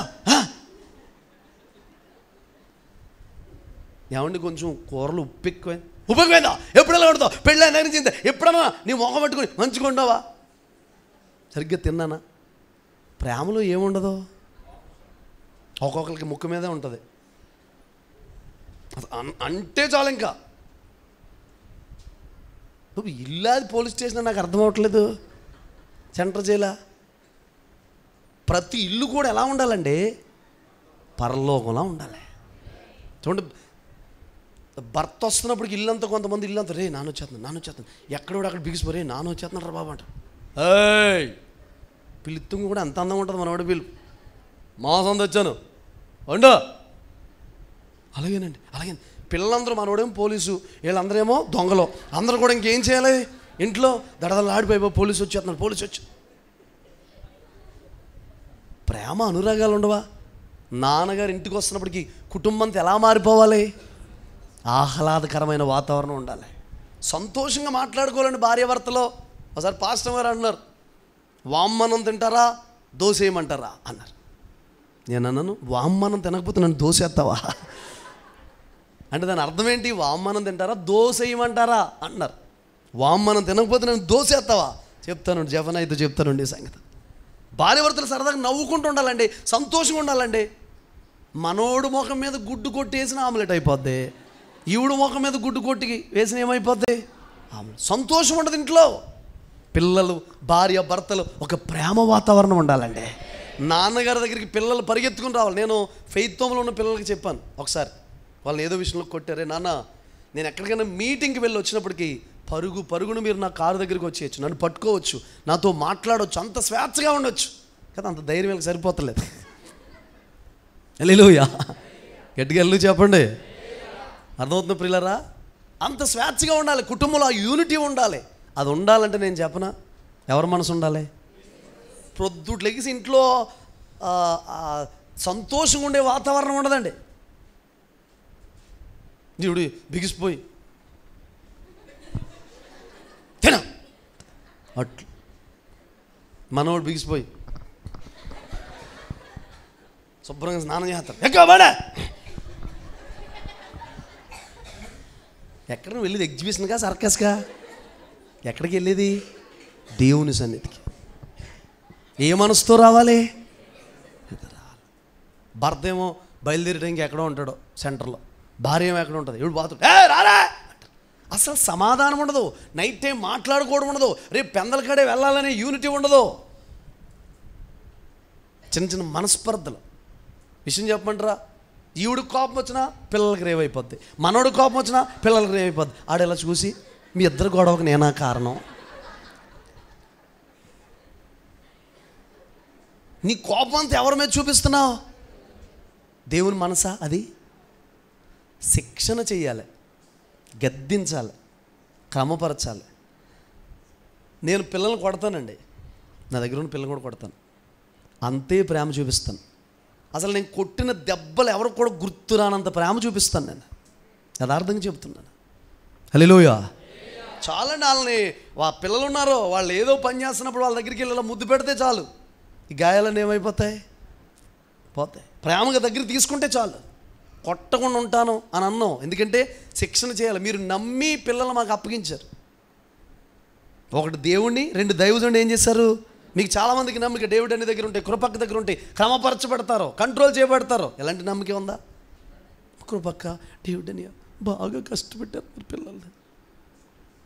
మరి ఎలా తయారు చేయము? సోమరపోతులందరికీ లీడర్ అయితే తయారు చేయమంటాం మీ అబ్బాయిని? హల్లెలూయా. మొక్కై వంగంది మానవ వంగుతుందా? చెప్పండి. ఎప్పటికీ లైన్లో పడదు. నేను ఇలా అన్నాను, బాధపడదు, వాక్యంలో లేదు. ఎక్కడికి వెళ్ళాడండి సంసోను? ఒక అమ్మాయిని చూసి వచ్చాడుగా. తిన్మాతికి వెళ్ళి ఒక అమ్మాయిని చూసి వచ్చాడు. అసలు సంసోను గురించి మొత్తం మ్యాటర్ అంతా ఎవరికి చెప్పారు? రెండు ఉన్నాయి అక్కడ. సంసోను ప్రతిష్ఠుడిగా పుట్టాలంటే సంసోను తల్లి ప్రతిష్ఠురాలుగా ఉండాలి ముందు, అవునా కదండి? ఉండాలి. రెండోది సంసోను ఎలా పెంచాలి? తిన్మాతికి వెళ్ళి ఒక ఆమెను చూసి వచ్చి నాకు పెళ్లి చేయాలంటే వాళ్ళ అమ్మా నాన్న వెళ్ళిపోయి, మనోహ తన భార్య కూడా వెళ్ళిపోయి, వద్దురా లేరా నీకు అని అన్నారు. లేరా అని అనే బదులు నీ ప్రతిష్ఠత ఏంటరా, అసలు నీ గొడవ ఏంటో లాగిపెట్టి ఒకటి ఇచ్చారండి సంసోనికి. మళ్ళీ అసలు గాజాకి వెళ్ళుడా, వేశ్యను చూతుడా? చెప్పండి. అది ఆ దెబ్బ పడకే. హల్లెలూయా. చెప్పండి గట్టిగా, హల్లెలూయా. ఆయన నిష్కల్మషమైన వాడు, కల్మషం లేనివాడు. ప్రియులారా, మన కుటుంబాల్లో హ్యాపీగా ఉండాలి. ఇంటికి వస్తుంటే సంతోషంగా ఉండాలి. నువ్వు భర్తను తినేయకూడదు, భర్త నిన్ను తినేయకూడదు, ఇద్దరు కలిసి పిల్లల్ని తినేయకూడదు, మీరందరూ కలిసి నన్ను తినేయకూడదు. ఒక విషయం చెప్పనంటారా, కుటుంబ వ్యవస్థ అనేది దేవుడే ప్రారంభించాడు. దాన్ని పాడు చేయడం, సంతోషం. ఇప్పుడు ఆదాము అవ్వ మధ్యలో సంతోషం లేకుండా చేసింది ఎవరో? పాముగాడు. ఎవరండి? పాము. ఇది నిజమా అని అంది. వెంటనే అవ్వమ్మ వెళ్ళిపోయి, ఆడు ఎవడోనండి ముఖం వెరైటీగా ఉందండి, ఆడు తోటలోకి వచ్చాడండి, ఎలా వచ్చాడో తెలియదండి, కాళ్ళు చేతులు ఉన్నాయండి, ఆడికి బల్లిలాగా ఎగురుతున్నాడండి ఆడెవడో, ఆడొచ్చాడండి, పండు తింటావా, నిజమా అంటున్నాడండి, నన్ను ఏదేదో మాట్లాడుతున్నాడండి, ఒకసారి రండి అని ఆదాము గారిని తీసుకొస్తే అవ్వ ఏమవుతుందండి? పాంగాడు ఉందిడా. అసలు ఆదాము పంటని పొలాన్ని అంతటి కూడా సేద్యం చేసే పని వచ్చినోడు, సేద్యం చేసే పని వచ్చినోడు. సేద్యం చేయాలి, కాయాలంట, 2 పనులు అప్పగించాడు దాన్ని. సేద్యం చేయాలి, కాసే పని చేయలేదు, అందుకే పాము వచ్చేసింది. సేద్యం చేయడం వచ్చు, 2 దెబ్బలతో పామును ఏం చేద్దరు చెప్పండి? చంపేద్దరు. ఈ పరిస్థితి వద్దునా? అక్కడ ఏమి దెబ్బ తీసిందంటే యూనిటీ, ఐక్యత. చిన్న ఐక్యత లేకపోవడం భార్యాభర్తలకి ఎవరు చొరబడిపోయారు? మీకు ఒక మాట చెప్తాను, అస్సలు బాధపడద్దు. మీకు నాకు మధ్య ఐక్యత లేదా, లేకపోతే మీ పక్కన వాళ్ళకి మీకు మధ్య ఐక్యత లేదా, మీ భార్యకి భర్తల మధ్య ఐక్యత లేదా, బీ కేర్ఫుల్ చెప్తున్నాను, శత్రువుతో చొరబడతాడు. ఒక మాట చెప్పనా? అపవాదికి చోటు ఇవ్వకండి అనండి. చోటు ఎవరిస్తారో ఇవ్వకపోను చొరబడిపోతాడా? చోటు ఇవ్వకూడదు. సంఘమైన మనం చోటు ఇవ్వకూడదు. దైవజనుడని నేను చోటు ఇవ్వకూడదు. విశ్వాసులని మీరు ఏం చేయకూడదు? ఆయన మనసు ఏంటంటే కల్మషం లేని మనసు అండి, యేసయ్య మనస్సు. లోపల ఒకటి పెట్టుకుని బయట ఒకటి చెప్పే మనసు నా ప్రభువుకి లేదు, మనకు కూడా ఉండకూడదు, ఎవరికి ఉండకూడదు. ఉన్నది ఉన్నట్లుగా మాట్లాడాలి, ఉన్నది ఉన్నట్టుగా చెప్పాలి, అది వివేచనగా చెప్పాలి. పావు వలె వివేకం, పావురం లాంటి నిష్కల్మషం. ముందు ఏం పెట్టాడు? వివేకం పెట్టాడు. తర్వాత ఏం పెట్టాడు? అది మనందరం దేవుని బిడ్డలు అందరూ కూడా ఎలా ఉండాలి చెప్పండి? వివేకం కలిగి ఉండాలి, క్రీస్తు మనసు కలిగి ఉండాలి. గట్టిగా చెప్పండి. ఎక్కడ అడవిలోకి సువార్తకి వెళ్ళాం, చాలా వివేకంగా చెప్పాలి. మనం ఊరు సువార్తకి వెళ్తే, ఆ ఊరి పేరు గుర్తులేదు కానీ ఊరు అంతట్లో క్రైస్తవ వ్యతిరేకతలు ఉన్నారండి. చాలా జాగ్రత్తగా చెప్పాం. విషయం చెప్పిన పేరంటే ఎత్తం కానీ అంతకంటే ఎక్కువ వేస్తూ ఉంటాం అవుట్లు, వాళ్ళకి తెలియదు ఎంతకీ. పేరంటే ఎత్తమంతే. చాలా వివేచనగా మాట్లాడాలి, చాలా జ్ఞానంగా మాట్లాడాలి. క్రీస్తు మనస్సు మనకు రావాలి. కల్మషం ఉందా నీ మనసుకి? ఒకరిలా ప్రేమిస్తున్నావా? ఒకరికి ఒకలా ప్రైజ్లాడు చెప్తున్నావా? ఒకరికి ఒకలా చెబుతున్నావా? ఒకరితో మాట్లాడుతున్నావు, ఒకరితో మాట్లాడలేకపోతున్నావా? అయితే కల్మషం ఉంది నీ మనసుకి. నేను అంటాను, నువ్వెన్ని సంవత్సరాలు దేవుని మందిరంలోకి వచ్చినా దేవుని గుణం అనేది నీ దగ్గర ఒక్కటి లేకపోతే ఎన్ని గంటలు ప్రార్థన చేసినా, ఎంత వాక్యం తెలిసినా, ఎంత పెద్ద చర్చిలో ఉన్నా, ఎంత మంచి చోట ఉన్నా, ఎంత గొప్ప చోట ఉన్న ఉపయోగం లేదు. చూడండి, యేసు ప్రభు పేతురుకి ఎన్కౌంటర్ అవుతున్నప్పుడు పేతురు చేపలు పడుతున్నాడు, ఏదో చిన్న వస్త్రం వేసుకుని చేపలు పడుతున్నాడు. ప్రభు దర్శించగానే పిల్లరా మాట్లాడితే దోని నిండా చేపలు పడి. ఏమన్నా పండి అంటే రాత్రంతా వేసానయ్యా, ఏం పడలేదా అని చెప్పాడు. దోని కొంచెం లోపల నడిపించు, కుడివైపుకు వలే అని చెప్పాడు. దేవుని నీ మాట చొప్పున వేస్తున్నానయ్యా, నాకైతే చేపలు పడలేదు కానీ రాత్రంతా ప్రయాసపడ్డాను, నీ మాట చొప్పున వేస్తున్నానంటే వేయమంటే విస్తారమైన గొప్ప చేపలు పండి, వల పిగిలిపోయి అంత చేపలు పడిన తర్వాత పేతురు పలకాల్సిన మాట ఏంటి చెప్పండి? మీరెవరైనా దేవుడు అద్భుతం చేస్తే పలికే మాట ఏంటి తెలీదా మీకు? రాత్రంతా ప్రయాసపడినా పడలేదు, దేవుని మాట చొప్పున పడిని. కానీ పేతురు పలికిన మాట ఏంటి తెలుసా? పాపినైనా నన్ను వదిలి వెళ్ళిపో. అంటే నీ గుణమేంటో నేను ఎరుగోకి వెళ్ళిపోయానయ్యా, నీ లక్షణాలేంటో ఎరుగోకి వెళ్ళిపోయానయ్యా, నీ మనసేంటో తెలియక నా స్వచిత్త ప్రకారం వెళ్ళిపోయానయ్యా. నాలంటోడు కోసం ఇంకా వెంటపడతావు ఎందుకయ్యా? నాలంటోడు ఇంకా వెంబడిస్తావు ఎందుకయ్యా? నాలంటోడు కావాలని కోరుకుంటావు ఏంటయ్యా? ఒక మాట చెప్పండి, బొంకినప్పుడే పేతురుని ఏం చేయాలి? దేవుడు వదిలేయాలి. పోనది అయిపోయిన తర్వాత గదిలోకి వచ్చి కనబడ్డాడు అందరికీ. దేవుడు కనబడ్డా? గాయాలు చూపించాడా? తోమ అయితే చెయ్యి పెట్టి మరీ నమ్మాడా? ఇంత జరిగా కూడా ఇంచుమించు 400 మంది కనబడ్డాడంట. ఆయన కనబడితే ప్రియులారా మరలా పేతురు ఏం చేశాడు? వల పట్టుకుని వెళ్ళిపోతా లాక్కెళ్ళిపోయాడు. మీకు విషయం చెప్పమంటారా? మనందరూ పేతురు అబద్ధం మాట్లాడడం మనకు తెలుసు, పేతురు బొంకడం మనకు తెలుసు. ఒక చిన్న మినిస్ట్రీ చెప్పనా మీకు?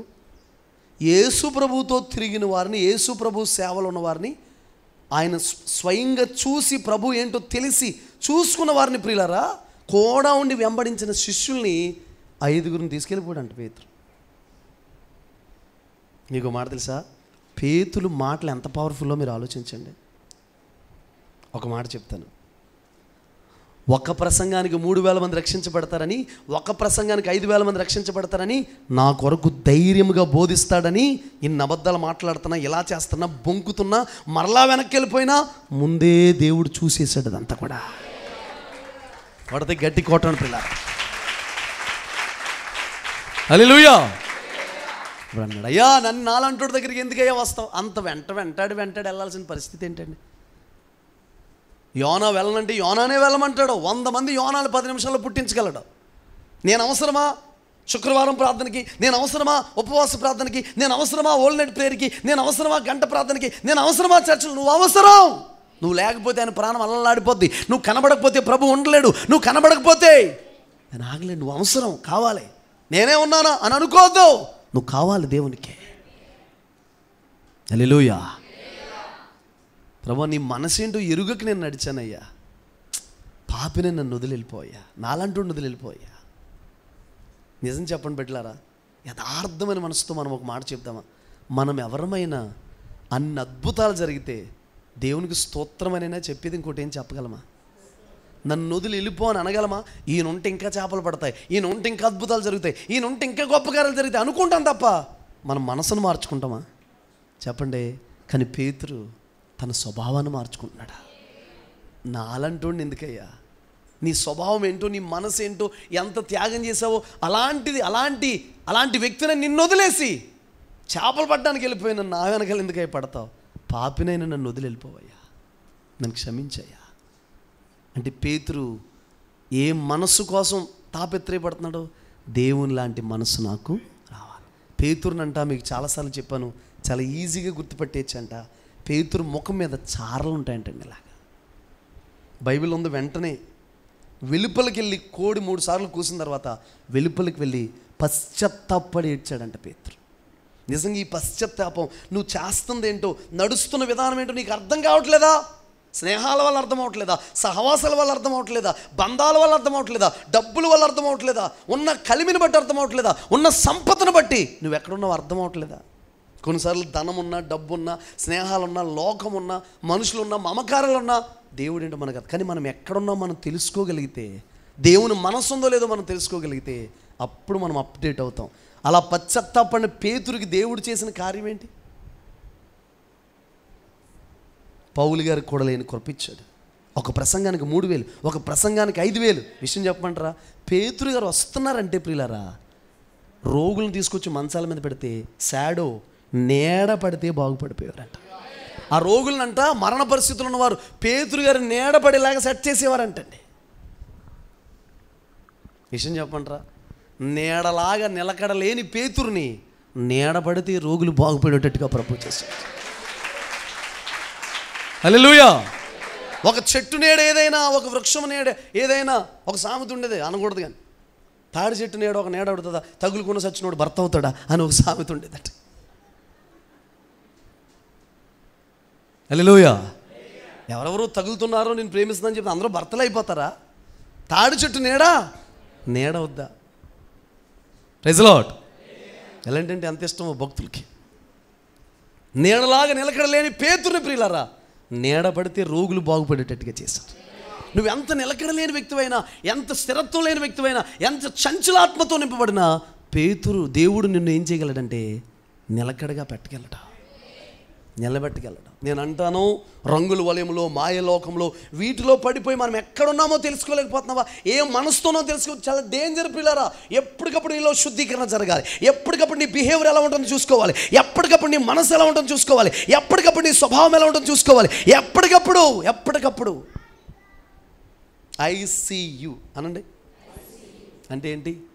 Intensive care unit. అందులో ఉన్నవాడిని డాక్టర్ వారం రోజులకి వెళ్ళి చూస్తాడు. ఒకసారి వెంటిలేటర్ పెట్టేసి అంటున్నోడిని, పర్లేదమ్మా వెంటిలేటర్ మీద ఉన్నాడు, మరలా వారం దాకా ఏమి ఎక్కించే అవసరం లేదు. వారం రోజులు మనం ఇంకేం ఉంటుందా? చాలా ఇంటెన్సివ్ కేర్ యూనిట్ అంటే చాలా త్వరితంగా వైద్యం అందాలి. అక్కడ కేర్ తీసుకోవాలి.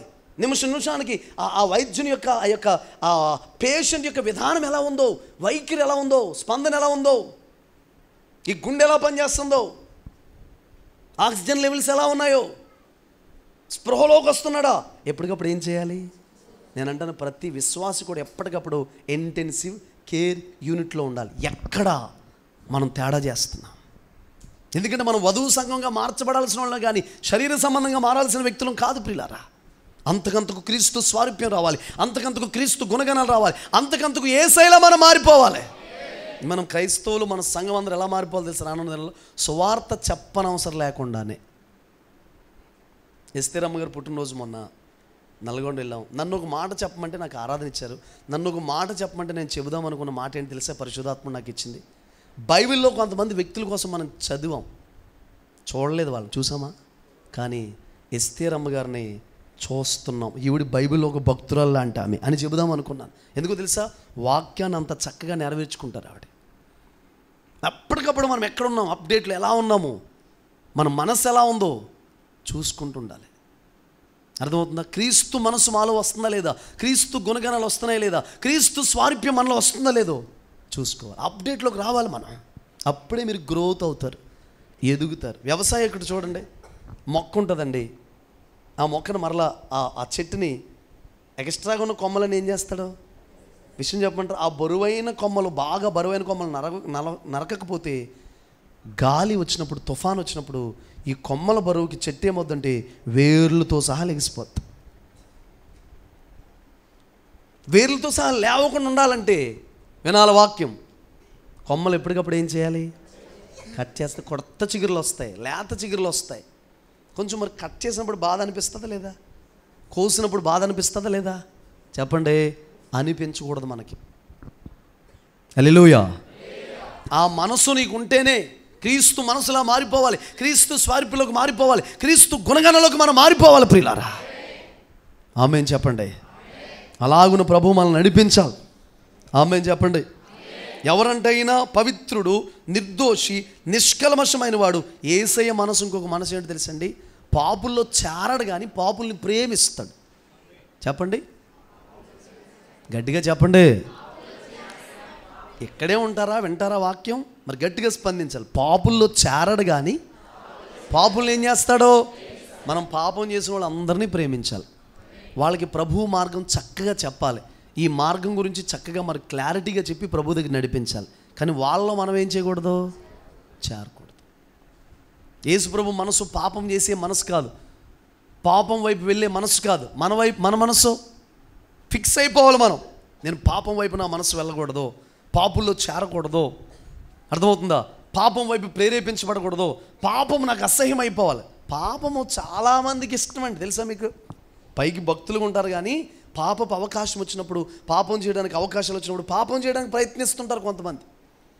అసలు చెడుతనాన్ని, పాపాన్ని పూర్తిగా ఏం చేయాలి? కంప్లీట్గా విసర్జించాలి. అది ఆ మనసు మనకు వచ్చేయాలి. మరలా పాపం చేయకూడదు. యోసేపు మనసు అవకాశాలు వస్తే పాపం చేసే మనసా, కంప్లీట్గా పాపాన్ని విసర్జించిన మనసా? ఆ మనసు చాలామందికి ఉండదు. అందుకే పేతురు పత్రికలు అంటాడు, వేశ్యను చూసి ఆశించే కళ్ళు. వాడలో కాకిలాగా మనం ఉండకూడదు. వాడలో కాకి చాలా పవిత్రంగా ఉంటుంది, చాలా జాగ్రత్తగా ఉంటుంది, చాలా భయభక్తులు కలిగి ఉంటుంది. కిటికీ తీసి బయటికి వెళ్తే ఆ కాకి గొడవ ఏంటో మనకి తెలుసు. కాకి ల్యాండ్ అయ్యే ప్లేస్ ఎక్కడో తెలుసండి? పీనుగు. పీనుగు ఎక్కడ ఉండునో కాకి కూడా అక్కడే ఉండును. హల్లెలూయా. మనకు అలాంటి సాక్ష్యం ఉండొచ్చా? చెప్పండి. త్రాగుబోతులు ఎక్కడ ఉంటారో మనోడు అక్కడే ఉంటాడండి. కైనీ ప్యాకెట్లు ఎక్కడ మనోడు, గొడవలు ఎక్కడ ఉంటే అక్కడే ఉంటాడండి. ఉండకూడదు ఆ సాక్ష్యం. దేవుని మనసు మనకు వచ్చేయాలి. అన్ని విషయాల్లో దేవుని మనసు రావాలి. Praise the Lord. చేతులు పైకెత్తి చెప్పరే హల్లెలూయా. ఎవరి మనసు రావాలండి? దేవుని మనస్సు. ఈరోజు మనసులను పాడు చేస్తున్నాయి ప్రియులారా. కొన్ని యాప్లు, కొన్ని సెల్ ఫోన్లోని కొన్ని పరిస్థితులు మనసును పాడు చేస్తున్నాయి. ప్రాముఖ్యంగా దేవుని బిడ్డలను కూడా ప్రభావితం చేసేస్తున్నాయి గేమ్స్ అండి. గేమ్స్. చాలామంది ఆడపిల్లలు కూడా గేమ్స్ ఆడుతున్నారండి. అవేమీ లేవనుకోండి, అదేదో ఉంటుందండి, ఇలాగా గింజల్లా ఉండి కింద పడిపోతుంది. నా పేర్లు నాకు రావండి. ఎన్ని గింజలు పడితే మనోడు కానీ గింజలు పెరిగిపోతాయంట. అయ్యా, యాంటీ క్రైస్ట్ అండి. Praise the Lord. ఆ గేమ్స్ ఆడుతూ ఉంటారండి. అర్ధరాత్రి వరకు సెల్ ఫోన్ నొక్కుతూ ఉంటారండి కొంతమంది. మరి బైబిల్ చదవడానికి, ప్రార్థన చేయడానికి ఆసక్తి ఉండదా? అసలు బైబిల్ తీయాలనే మనసు నీకు రావట్లేదా? యేసుప్రభు మనసు అదేనా? విషయం చెప్పమంటారా? భూమి మీద బ్రతికినంతసేపు యేసుప్రభు బైబిల్ చదివాడు. ధర్మశాస్త్రం చదివాడా లేదా? ఆయన భూమి మీద బ్రతికినంతసేపు తండ్రిని గణపరిచాడు, ఆరాధన చేశాడు. భూమి మీద బ్రతికినంత కాలం ప్రియులారా ఆయన ప్రార్థన చేశాడు. భూమి మీద బ్రతికినంతసేపు త్యాగం చేశాడు. భూమి మీద ఉన్నంత కాలం ప్రియులారా ప్రయాణాలు చేశాడు. ఒక మాట చెప్పమంటారా? ఢిల్లీ నుండి యేసుప్రభు నిడదవోలు రావాలనుకోండి, కాలినడకనే వచ్చాడండి. సిలువ వేస్తారనగా గాడిద మీద ఊరేగించారు ఆయన, అంతేనా? గుర్రం మీద ఏదైనా వచ్చాడు యేసుప్రభు? ఇక్కడి నుంచి ఛత్తీస్గఢ్ వెళ్ళాలనుకో యేసుప్రభు కాలినడకనే, అంతేనా? మాయమైపోయి ఇక్కడి నుంచి ఆయన మళ్ళీ అక్కడికి వెళ్ళిపోయేవాడా? చెప్పరేటండి? లేదండి. అంటే యేసుప్రభులో ఏ గుణం ఉంది? కష్టపడే తత్వం ఉంది. మనం భక్తిలో కష్టపడాలి, నియమ కూడికలు రావడానికి కష్టపడాలి, ఉపవాస ప్రార్థనలు రావడానికి కష్టపడాలి, దేవుని సన్నిధికి రావడానికి కష్టపడాలి. కష్టం అవుద్ది, ఖర్చు అవుద్ది. యేసుప్రభు వెల చెల్లించకుండానే మనకి రక్షణ వచ్చిందా?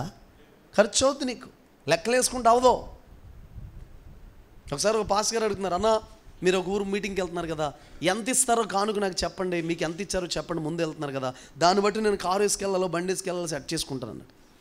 నేను ఒకటే మాట అన్నాను, అన్న లెక్కలు కట్టుకుంటే మనం సేవ చేయాలి. ఒక చోట పెట్రోల్కి డబ్బులు ఇస్తారు, ఒక చోట ఇవ్వరు. అయితే వాక్యం చెప్పమా, ఓ మాస్టర్ గారు ఉన్నాడండి, పెద్ద కానుక ఇస్తే కొంచెం మంచిగా చెప్తాడంటే, ఎక్కువ 4-5 పాయింట్లు ఎక్స్ట్రా చెప్తాడు. ఎవరికి కావాలి అసలే డబ్బులు కమ్ముకున్నాడు పాయింట్లు? ఎవరికి కావాలి ఆ పాయింట్లు? ఎన్న ఒకటి వెనకపోయిన ఒకటి. అసలు అలాంటి పిలవడమే వేస్ట్. అవసరమా చెప్పండి? మీరు అందరూ ఆల్ పార్టీ ఏంటి మాట్లాడట్లేదు? పాయింట్లో పార్టీయా?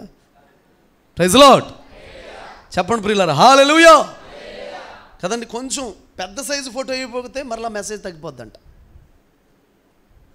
ఒక ప్రసంగానికి తక్కువ అనుకుంటే 30,000 అంట. ఎడ్వర్డ్ విలియమ్స్ గారు అన్నారు ఆ మాట, నాకు చాలా ఇష్టం. అలా ప్రసంగానికి డిమాండ్ చేసేవాడిని కాదు, కానీ పిలిచేవాడిని టెంట కర్ర కట్టేసి గుండె సూదులతో కూర్చు చంపేయాలంట. రేటు పెట్టుకోవడం పిలవడం ఏంటండి? ప్రసంగానికి 5,000, పాటకు 3,000, ఫోటో దిగాలంటే 10,000, కాఫీ తాగాలంటే ఎంత? 30,000, గ్రూప్ ఫోటో అయితే 50,000. అసలు నీ ఫోటోవే లేకుండా చేస్తారు పరలోకంలో దేవుడు, చూసుకో ఎక్కడి నుంచి వింటున్నావు. హల్లెలూయా. మారిపో, ప్రసంగాలకు డిమాండ్ చేయొద్దు. వద్దండి, ఉచితంగా ఇచ్చాడు దేవుడు, మనకేం చేయాలి? అంతే, దేవుడు ఇస్తాను, నేనేం పస్తుంచాడా? ప్రైజ్ లార్డ్ చెప్పాలి గట్టిగా. క్రీస్తు మనస్సు మనకి రావాలంటే, క్రీస్తు మనస్సు ఎలాంటి మనస్సు తెలుసా? కష్టపడే మనస్సు. ఒకరు కూడా ఆమెనంటలేదు. మరి ఎవరి మనసును అనుసరించి నడుద్దాం అనుకుంటున్నారు, ఎక్కడికి సిద్ధపడుతున్నారో నాకు అర్థం అవ్వట్లేదు. ఎన్టీ రామారావు గారి మనసులాగా ఉందాం అనుకుంటున్నారమ్మా మీరు? చెప్పండి, ఎవరి మనసు ఉండాలి? ఎవరి మనసు అండి? అంతేనా? నాకు మైకిల్ జాక్సన్ మనసు కావాలి, ఊగిపోతుంటాను ఇలాగలాగా. ఎవరి మనసు ఉండాలి మనందరిలో? క్రీస్తు మనసు. క్రీస్తు మనసు ఎలాంటి మనసు అంటే కష్టపడే మనసు. మనం ఎప్పుడు దేవుని బిడ్డలైన వాళ్ళు ఎప్పుడు కూడా కష్టపడే తత్వం ఉండాలి. ఈరోజు దుప్పటి తన్నేసి పడుకుందాం, ఈ ఆదివారం దుప్పటి తన్నేసి పడుకుందాం, ఈ వారం తన్నేసి పడుకుందాం, దేవుని సన్నిధిలో నేను కష్టపడిపోతున్నాను. నేను ఒక మాట చెప్పమంటారా? వ్యాధి ఉంది, బలహీనత ఉందని ఇంటికాడ కూర్చుంటే ఆ బలహీనత ఎక్కువ అవుద్ది. దేవుని సన్నిధికి వస్తే నేను అదే చెప్తాను, ఓపిక లేకపోయినా వచ్చి దేవుని సన్నిధిలో ఏమైపోవాలి? కుర్చీలో కూర్చొని నిద్రపో అనకాల. ఓపిక లేకపోతే ప్రార్థన మాత్రం మానకు. హల్లెలూయా. ఓపిక లేకపోతే వచ్చి పడిపో. నేను చాలాసార్లు నైట్ మీటింగ్కి వెళ్ళొచ్చి ఇంకేం చెప్పలేను ప్రభా, ఏం చేయలేను ప్రభా, ఓపిక లేదు ప్రభా అని వచ్చి నిలబడతానండి. కాళ్ళు లాగేస్తూ ఉంటాయి, కళ్ళు పీకేస్తూ ఉంటాయి. విషయం చెప్పమంటారా? నిలబడినప్పుడు అంటారు వాళ్ళు, అన్ని రోజుల కంటే ఈ రోజే బలంగా వాడబడ్డారండి బాబు మీరు అంటారు. ఎందుకంటే నలిగిపోయిన మనసులోంచి వచ్చే ఆరాధన, నలిగిపోయిన వ్యక్తిలోంచి వచ్చే ప్రార్థన దేవుడు అంగీకరిస్తాడో. వ్యాధితో కూడా నువ్వు దేవుని దగ్గరికి వచ్చావు. ఆ మాట చెప్పనా? కుష్టు రోగి అనండి, కొండ కిందే ఉంటాడా? పాలెం వెలుపులు ఉంటాడు. ఎక్కడ ఉంటాడు కుష్ఠరోగి? అక్కడ నుంచి ఆ చేతుల్లో పట్టుకుని వణుక్కుంటూ దేక్కుంటూ కొండ కింద కాసేసాడండి. కుష్ఠరోగిని ఏమన్నా నలుగురు మోసుకొచ్చినట్టుందా? వ్యాధి ఉంది. కుష్ఠరోగం కంటే భయంకరమైన వ్యాధి ఉంటుందా? అలాంటోడు అప్పుడు అదే దేవుని సన్నిధి అనుకుందాం. యేసుప్రభు కొండ మీద మీటింగ్ పెడితే కొండకి ఓపిక లేదు. ఎందుకు లేదు? గ్రిప్పులేవో, చేతులు పట్టుకో. కొండ కింద కోటమెట్టాడు. కొండ ఎక్కడానికి దిగడానికి చాలా మార్గాలు ఉంటాయి. ప్రభు అందరి మనసులు ఎరిగిన దేవుడు. కరెక్ట్గా ఈ కుష్ఠరోగం ఉన్న రూట్లోనే దిగి వచ్చాడండి ఆయన. విషయం చెప్పమంటారా, నేను నమ్ముతున్నాను 100కి 100% యేసు ప్రభు కుష్ఠరోగి ఇక్కడికి వచ్చాడని పైన కోటంలోనే ఆయన తెలిసిపోయింది. తెలీదా? యేసు ప్రభుకి తెలీదా? తెలిసిపోయింది. కొండ కింద ఉండగానే కుష్ఠరోగి వచ్చాడని అక్కడ తొందర కోటం దిగి ముగించుకుని పిల్లరా ఆ రూట్లోనే వచ్చాడు. నీకు ఇష్టమైతే నన్ను ముట్టయ్యా, హాయ్ కుష్ఠరోగిని ఊరు చివరి ఉండవలసిన అన్నాడా? ఫిక్స్ అయిపోయాడు, మనసులో నిర్ణయం తీసుకున్నాడు యేసు ప్రభు బాగు చేయాలని. అయ్యా నీకు ఇష్టమైతేనే నాకు ఇష్టమేనయ్యా. ఆ మాట పైకి చెప్పలేదు కానీ అసలు నీకోసమే దిగి వచ్చాను. శుద్ధుడవు మనోడు కష్టం ప్రయాస దేక్కుంటూ వచ్చిన పరిస్థితి, ఆ మనస్సు, ఆ స్మెల్లో వచ్చే అనుభవం, అందరూ అతను నిందించే అనుభవం, ఆ వ్యాధి, ఆ గాయం చూసాడా లేదా? ఆ మాట చెప్తాను, వెళ్ళరారా. యేసు ప్రభు కుష్ఠరోగిని ఏమనుకోకే, కుష్ఠరోగిని ప్రియులారా మంచివాడు, ఓకే నీ వ్యాధి పోవునుగాక అంటే ఏమవుద్ది? కానీ చేతులతో ముట్టి ఇలా ముట్టి నాకు ఇష్టమే శుద్ధుడువు కమ్ము అన్నాడంట. చెప్పానుగా మీకు చాలాసార్లు, నోటి మాట కుష్టు వ్యాధిని పోగొడితే చేతి స్పర్శ గుండెకైన గాయాన్ని పోగొట్టింది. నోటి మాట అంటే మీకు ఒక మాట చెప్పను. ఇప్పుడు యేసుప్రభు మనస్సు ఎదుటి వ్యక్తులకి గాయాలు చేసే మనసా, గాయాలు కట్టే మనసా? ఎవ్వరికి మన నోటి మాట ద్వారా, చేతి స్పర్శ ద్వారా, చేస్తున్న పనుల ద్వారా ఎవరికి ఏమవ్వకూడదు. నీ భర్తకు గాయమైందా? కొంతమంది గాయం చేసి టేక్ ఇట్ ఈజీగా ఉంటారంటే నాకు అర్థం అవదో. అసలు మనస్సాక్షి నీకు పని చేయట్లేదా? కచ్చి పడిపోయిందండి కింద తీసిచ్చారు థ్యాంక్స్ అంటాం. అలాగే మనం గాయం చేస్తే కూడా అంతే స్పీడ్గా సారీ అని ఏం చేయాలి? యేసుప్రభు మనసు గాయపరిచే మనసా, గాయాలు కట్టే మనసా? నువ్వు గాయపరిచే మనసు నీ దగ్గర ఉండకూడదు. నేను ఇంకొక మాట మీ అందరికీ చెబుతున్నాను, ఒక మాట ఫీల్ అవ్వకండి. దైవజనులు మీ ఆత్మలు కాస్తున్నారు. ఎవరి కుటుంబ విషయంలో దైవజనుడికి దుఃఖం ఉంటే మీ భక్తి అంతా నిష్ప్రయోజనం అయిపోద్దంట. 2 విషయాలు 11, 12 అధ్యాయులు ఎబ్రీ పత్రికలో స్పష్టంగా చెప్పాడండి పౌలయ్య గారు. 2 విషయాలు. ఒకటి, వారి ప్రవక్తన ఫలమును మనం ఏం చేయాలంట? చూడాలి. ఆ మాట చదువుతారా? చూడండి ఒకసారి. 13లోనే ఉంటుంది ఆ మాట కూడా. మీ పైన నాయకులుగా ఉన్నవారు లెక్క ఒప్పచెప్పవలసిన వారి వలె 11, 17 అన్న 17 కాదండి, దానికంటే ముందు ఇంకొక మాట ఉంటుంది. అదేనమ్మా మీకు దేవుని వాక్యం 7వ వాక్యం చదవండి. మీకు దేవుని వాక్యము బోధించి మీ పైన నాయకులుగా ఉన్నవారిని జ్ఞాపకము చేసుకుని వారి ప్రవర్తన ఫలమును శ్రద్ధగా తలంచుకొనుచు వారి విశ్వాసమును అనుసరించుడి. Praise the lord. వారి ప్రవర్తన ఫలమును ఏం చేయాలంట? అనుసరించి. ఆ లేఖనం తెలియదమ్మా మీకు, మాట్లాడరు. ప్రవక్త అప్పుడే ప్రతిఫలం మనం పొందుకుంటాం. 17 ఏమన్నాడు? మీ పైన నాయకులుగా ఉన్నవారు లెక్క ఒప్పచెప్పవలసిన వారి వలె మీ ఆత్మలను కాయిచున్నారు.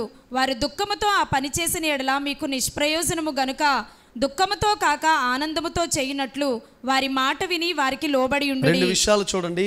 మాట విని వారికి ఏం చేయాలంట?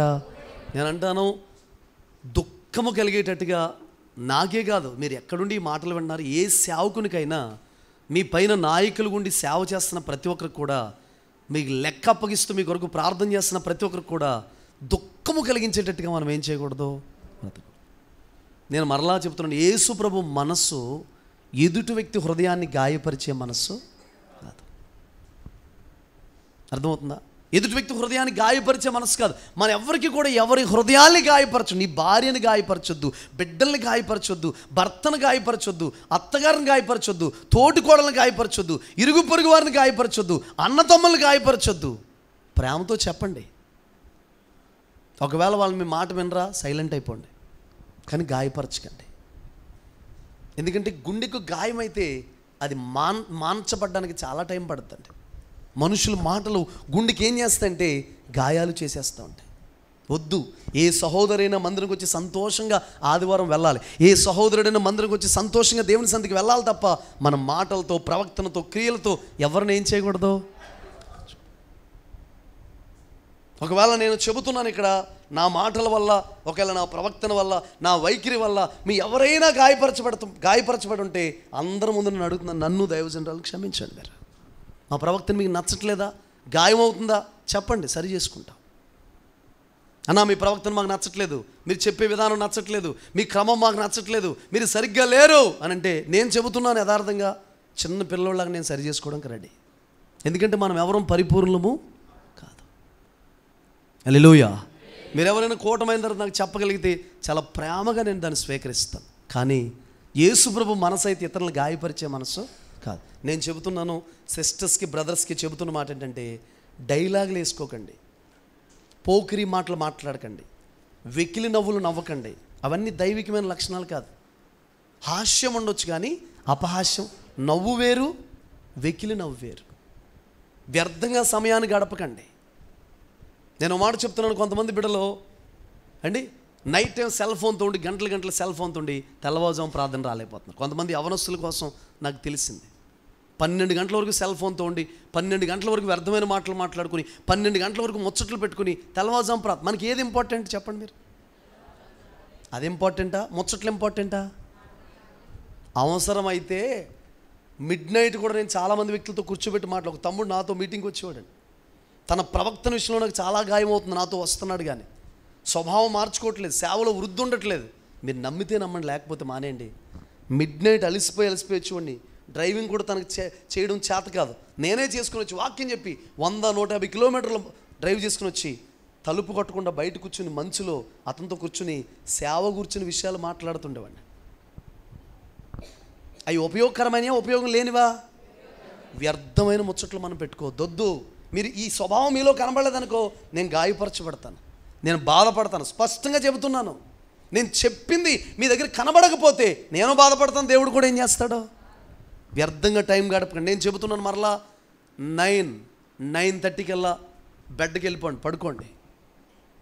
మాకు 12 అయిపోద్దండి, మా వాళ్ళు వచ్చినప్పుడు 12 అయిపోద్దండి. వద్దు, అలాంటి పెట్టుకోవద్దు. 12 గంటల దాకా ముచ్చట్లొద్దు, 12 గంటల దాకా 1 గంట దాకా వ్యర్థమైన మాటలొద్దు, 1 గంట దాకా సెల్ ఫోన్తో ఉండొద్దు, 1 గంట దాకా ఫోన్లు మాట్లాడొద్దు. నేను అంటాను, స్త్రీలైతే 9:30-10 అయితే ఇంకా బయట నుంచి వచ్చి ఏ కాల్ కూడా ఎత్తకూడదు మీరు. పురుషులైతే 9:30కి సెల్ ఫోన్ క్లోజ్ చేసేయాలి. కుటుంబంతో గడపండి, భార్యతో మాట్లాడండి, భర్తతో మాట్లాడండి, పిల్లలతో మాట్లాడండి, సెల్ ఫోన్తో ఉండొద్దు. కుటుంబానికి టైం స్పెండ్ చేయకే పిల్లరా, కుటుంబాలు విడిపోతున్నాయి, ప్రేమలు ఉండట్లేదు, అనురాగాలు ఉండట్లేదు. ఒకరి మీద ఒకరు డైలాగులు వేసుకోవద్దు. ఒకరికంటే ఒకరు ఏం చేయాలి? యోగ్యులుగా ఎంచుకోవాలి. ఇప్పుడు మీకు అర్థమయ్యే భాషలో చెబుతాను. మన విన్సెంట్ అని అక్కడ వాక్యం చెప్తున్నారు, నేను చెప్తున్నాను, ఇద్దరం వాడబడుతున్నాం కదా. నేను మెసేజ్ చెప్పిన తర్వాత ఎవరికైనా మైక్ ఇచ్చి అన్నను పిలవండి అని చెప్పొచ్చు. కనబడాలి అంటే నన్ను నేను తగ్గించుకుని, మీరు చూసారు చేసిందంతా తగ్గించుకుని, అన్న చాలా బలంగా వాడబడుతున్నారు, అన్నకి మైక్ ఇస్తానని చెప్పి మైక్ ఇచ్చి, ఒకరినొకరు ఎక్కడైనా మనం ఎలా ఎంచుకుని కూటం మంచిగా జరగాలి. అన్నా నేను అక్కడ ఏదో అనుకోవడం కాదు కావాల్సింది, కూటం పెట్టుకున్నారు. ఎవరు వాడబడితే ఏంటండి, దేవుని మహిమ దిగాలి, కార్యం జరగాలి. మనకు కావాల్సింది అది. హల్లెలూయా. చేతులు పైకెత్తి చెబుదాం ప్రియుల, 2 చేతులు పైకెత్తి. దేవుని మనసు ఎదుటి వ్యక్తులు ఏం చేయదు చెప్పండి? గాయపరచదు. నేను మరలా చెప్తున్నాను, డైలాగులు, వెకిలి పనులు, పోకిరి చేష్టలు అవి ఎక్కడ దాకా వెళ్ళిపోతున్నాయో తెలుసండి? భక్తి సమయానికి, దేవుని సమయానికి మించి వెళ్ళిపోతున్నాడు. దేవుడు కూడా పక్కెళ్ళిపోతున్నాడండి. అవసరమా మనకి? దేవుడు పక్కెళ్ళిపోయి వెకిలి పనులు, దేవుడు పక్కెళ్ళిపోయి వ్యర్థమైన చేష్టలు అవసరమా? ఒక మాట చెప్తాను చూడండి మీకు అర్థమయ్యేలాగా. చిన్న పిల్లలు ఎలీషాని బోడివాడ అని హేళన చేశారు. అసలు వాళ్ళకి ఏమని తెలుసండి? మనకి బైబిల్లో మీ అందరికీ చెప్పండి, మీ మనసుకి ఏమి తోచింది అది చదివినప్పుడు? అరే చిన్నపిల్లల్ని ఎలుగుబంటిలాగా, అదేంటరా బాబు, నాకు అనిపించింది. చిన్నపిల్లలంటే ప్రేమ లేని వాళ్ళు ఎవరుంటారు చెప్పండి? చిన్నపిల్లలకి ఏదైనా అయితే మనం తట్టుకోగలమా? కదండి. కానీ అక్కడ వాళ్ళ దగ్గర ఉన్నదేంటో తెలుసా? హేళన. హేళన ఉన్నవారు ఎలుగుబంటి పట్టుకుంటుంది అన్నమాట దాని అర్థం. అంటే ఒక దురాత్మ ఏం చేస్తుంది? హేళన చేసేవాళ్ళని, ఎదుటి వ్యక్తి. ఒక్కొక్కటి టార్గెట్ ఏంటి తెలుసా? వాళ్ళు ఏ బట్టలు వేసుకొచ్చారు చూడు, వాళ్ళు ఏం తిన్నారు చూడు, వీళ్ళు ఏం తిన్నారు చూడు, వాళ్ళు ఎలా ఉన్నారు చూడు, వీళ్ళు ఎలా ఉన్నారు చూడు, ఆడికి వ్యాధిరా, అరే ఆడికి దగ్గుడురా, ఆడికి కదిరా, ఆడికి క్యాన్సర్ రా, ఆడికి ఎయిడ్స్ రా, వీడికి ఇదిరా. ఎంతసేపు పక్కోళ్ళ కోసం ఏం చేస్తుంటారో. ప్లీజ్ దేవుని పెట్టారు వద్దు, అది దేవుని మనసు అయితే కాదు. వాళ్ళ అమ్మగారు ఒకండి రే వంగి నడవరా అంటుంటే వాళ్ళ అమ్మగారు గూనంట. ఆడు ఎటకారంగా ఎలా వంగాలమ్మా, ఎలా ఉండాలమ్మా అని ఎటకారంగా మాట్లాడంట. హేళన చేశాడంటే తల్లిని. యాక్సిడెంట్ అయ్యి నడుమిరిగిపోయి 17-18 సంవత్సరాలు యాక్సిడెంట్ అయ్యి నడుమిరిగిపోయి ఆడు వంగే నడవాలని చెప్పాడంట డాక్టర్ గారు జీవితకాలం. వ్యాధితో ఉన్నారు ఎవరైనా ప్రేమతో మాట్లాడండి. వ్యాధితో ఉన్న వారిని ద్వేషించొద్దు, అనారోగ్యం ఉన్న వారిని ద్వేషించొద్దు, అనారోగ్యం ఉన్న వారిని హేళన చేయకండి, బట్టలు లేని వారిని హేళన చేయకండి, పేదోళ్ళని హేళన చేయకండి, దరిద్రుల్ని హేళన చేయకండి, తక్కువగా మాట్లాడకండి. వాటి విషయంలో ఏ విషయంలో కూడా దేవుడు మనల్ని యాక్సెప్ట్ చేయడం, అంగీకరించడం. ఎక్కడికైనా ఒక సంఘంకి వెళ్ళినప్పుడు 10 మందే ఉంటే 10 మందే ఉన్నారు అని మనసులో ఆలోచించడానికి కూడా భయం నాకు. ఎందుకంటే ఇప్పుడు మనం డెవలప్ అయ్యాం. రెడ్డి గారు ఇంట్లో గారు ఉన్నప్పుడు మాకు 6 వచ్చేవారు, తర్వాత 10 మంది వచ్చేవారు, తర్వాత 3 వచ్చేవారు. 4 సంవత్సరాలు అయితే ఒక విశ్వాసం కూడా లేదు మాకు. అందుకని చిన్న సంఘాలు మనం ఏం చేయకూడదు, తక్కువగా పాడే వాళ్ళని హేళన చేయకూడదు, తక్కువగా చెబుతున్న వాళ్ళని హేళన చేయకూడదు, ఏదో మాట్లాడడం రాని వాళ్ళని హేళన చేయకూడదు.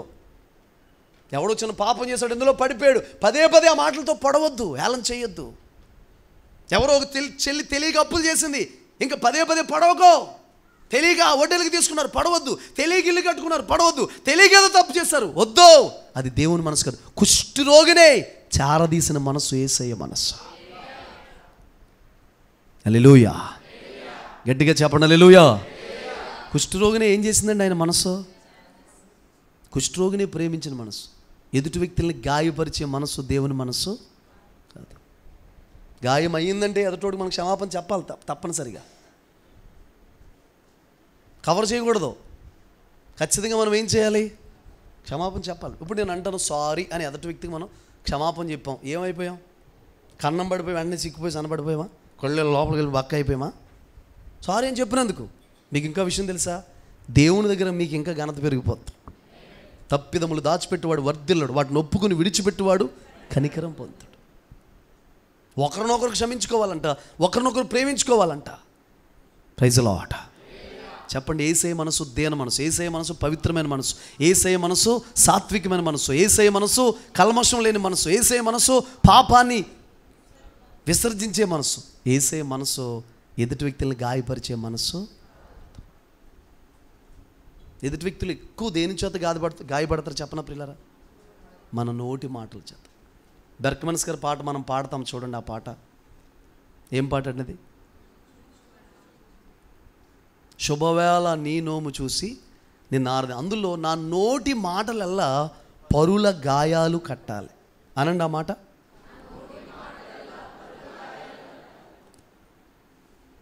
ఒక మాట చెప్పనండి, ప్రేమ ఎంత దూరంగా ఉన్న వ్యక్తినైనా మన దగ్గరికి తీసుకొస్తుంది. ద్వేషం పక్కన్న మనిషికి కూడా ప్రైజ్ లార్డ్ చెప్పనివ్వదు. అర్థమైందా మీకు? ప్రేమ అమెరికాలో ఉన్నవాడిని కూడా మీ ఇంటికి తీసుకొచ్చి అది వెతుక్కుని వచ్చేటట్టుగా చేస్తుంది. నీకోసమే, నీతో మాట్లాడడం కోసమే. వేసవకాలంలో నేను 3 లక్షలు ఖర్చు పెట్టుకుని అమెరికా నుంచి వచ్చాను అంటాడు. ఏమీ లేదు నీ దగ్గర. ఆడు 3 లక్షలు పెట్టుకుంటే 300 కూడా మనం ఖర్చు పెట్టమాడికి. కానీ అమెరికా నుంచి వచ్చాడు. ఎందుకో తెలుసా? ప్రేమ. ద్వేషం పక్కనున్న వ్యక్తికి కూడా ప్రైజ్ లార్డ్ చెప్పనవద్దు. పక్కనే వీడు ఈ రూమ్లో ఉంటాడు, ఆ రూమ్లో. ఇంకా విచిత్రం చెప్పమంటారా? ఒక ఇంట్లో ఉండి కూడా ఒకరితో ఒకరు ఏం చేయరు. ద్వేషం అంత డేంజర్, ప్రేమ అంత గొప్పది. నదీ ప్రవాహాలు, అగాధ సముద్ర జలములు ప్రేమను ఆర్పజాలం అంటాడు. ప్రేమ అనేది ఒక జ్వాల అయితేనండి, విన్నారా? మనకు కనబడే సముద్రమే కాకుండా కిందకి భూమిలో ఉండి నీళ్లు ఉండిపోయిన చూసారా? ఆ వాటర్ అంతా వచ్చేసి ప్రేమ అనే జ్వాలని, ఆ ఫ్లేమ్ని ఆర్పాలని అనుకుంటే అదంతా వచ్చి పడిపోయినా కూడా ఆ ప్రేమ జ్వాల ఏం చేయదంట. కానీ ద్వేషం పాతాళం అంతా కఠోరమే. పక్క నుండి కూడా మనం ఏం చేయలేము, ప్రైజ్ లార్డ్ చెప్పుకోలేం. నేను అంటాను ప్రియులారా, మీరు ఏమనుకున్నా పర్వాలేదు, కానీ క్రీస్తు మనసు రావాలి మనకే. రోజు రోజుకి క్రీస్తు స్వారూప్యంలోకి మారాల్సిన వ్యక్తులమే కానీ శరీర సంబంధంగా మారాల్సిన వ్యక్తులమైతే మనం కాదు. ఇంకా చాలా మాటలు ఉన్నాయి. ప్రేమ, సంతోషం, దీర్ఘశాంతం, దయాలత్వం, మంచితనం, విశ్వాసం, సాత్వికం. ఏమంటారు వాటిని? ఆత్మఫలము. ఫలాలు కాదు, ఆత్మఫలం. ఆ ఫలములు ఇవన్నీ కూడా తొనలు. ఈ ఆత్మఫలం అనేది ఎక్కడి నుంచి వచ్చింది అసలు? ఇవన్నీ కూడా దేవుడి దగ్గర నుంచి వచ్చినాయి. దేవుడికి లేనిది మనకు వస్తుందా? అంటే దేవుని మనసు ఏంటి? ప్రేమ కలిగిన మనసు. దేవుని మనసు ఏంటి? దీర్ఘశాంతం కలిగిన మనసు. దేవుని మనసు ఏంటి? సాత్వికం గల మనసు. దేవుని మనసు ఏంటి? విశ్వాసం కలిగిన మనసు. దేవుని మనసు ఏంటి? ఆశా నిగ్రహం. దేవుని మనసు ఏంటి? దయాలత్వం, మంచితనం. హల్లెలూయా. అన్యులు ఎంత మంచిగా ఉంటున్నారండి. ఒక మాట చెప్తాను చూడండి.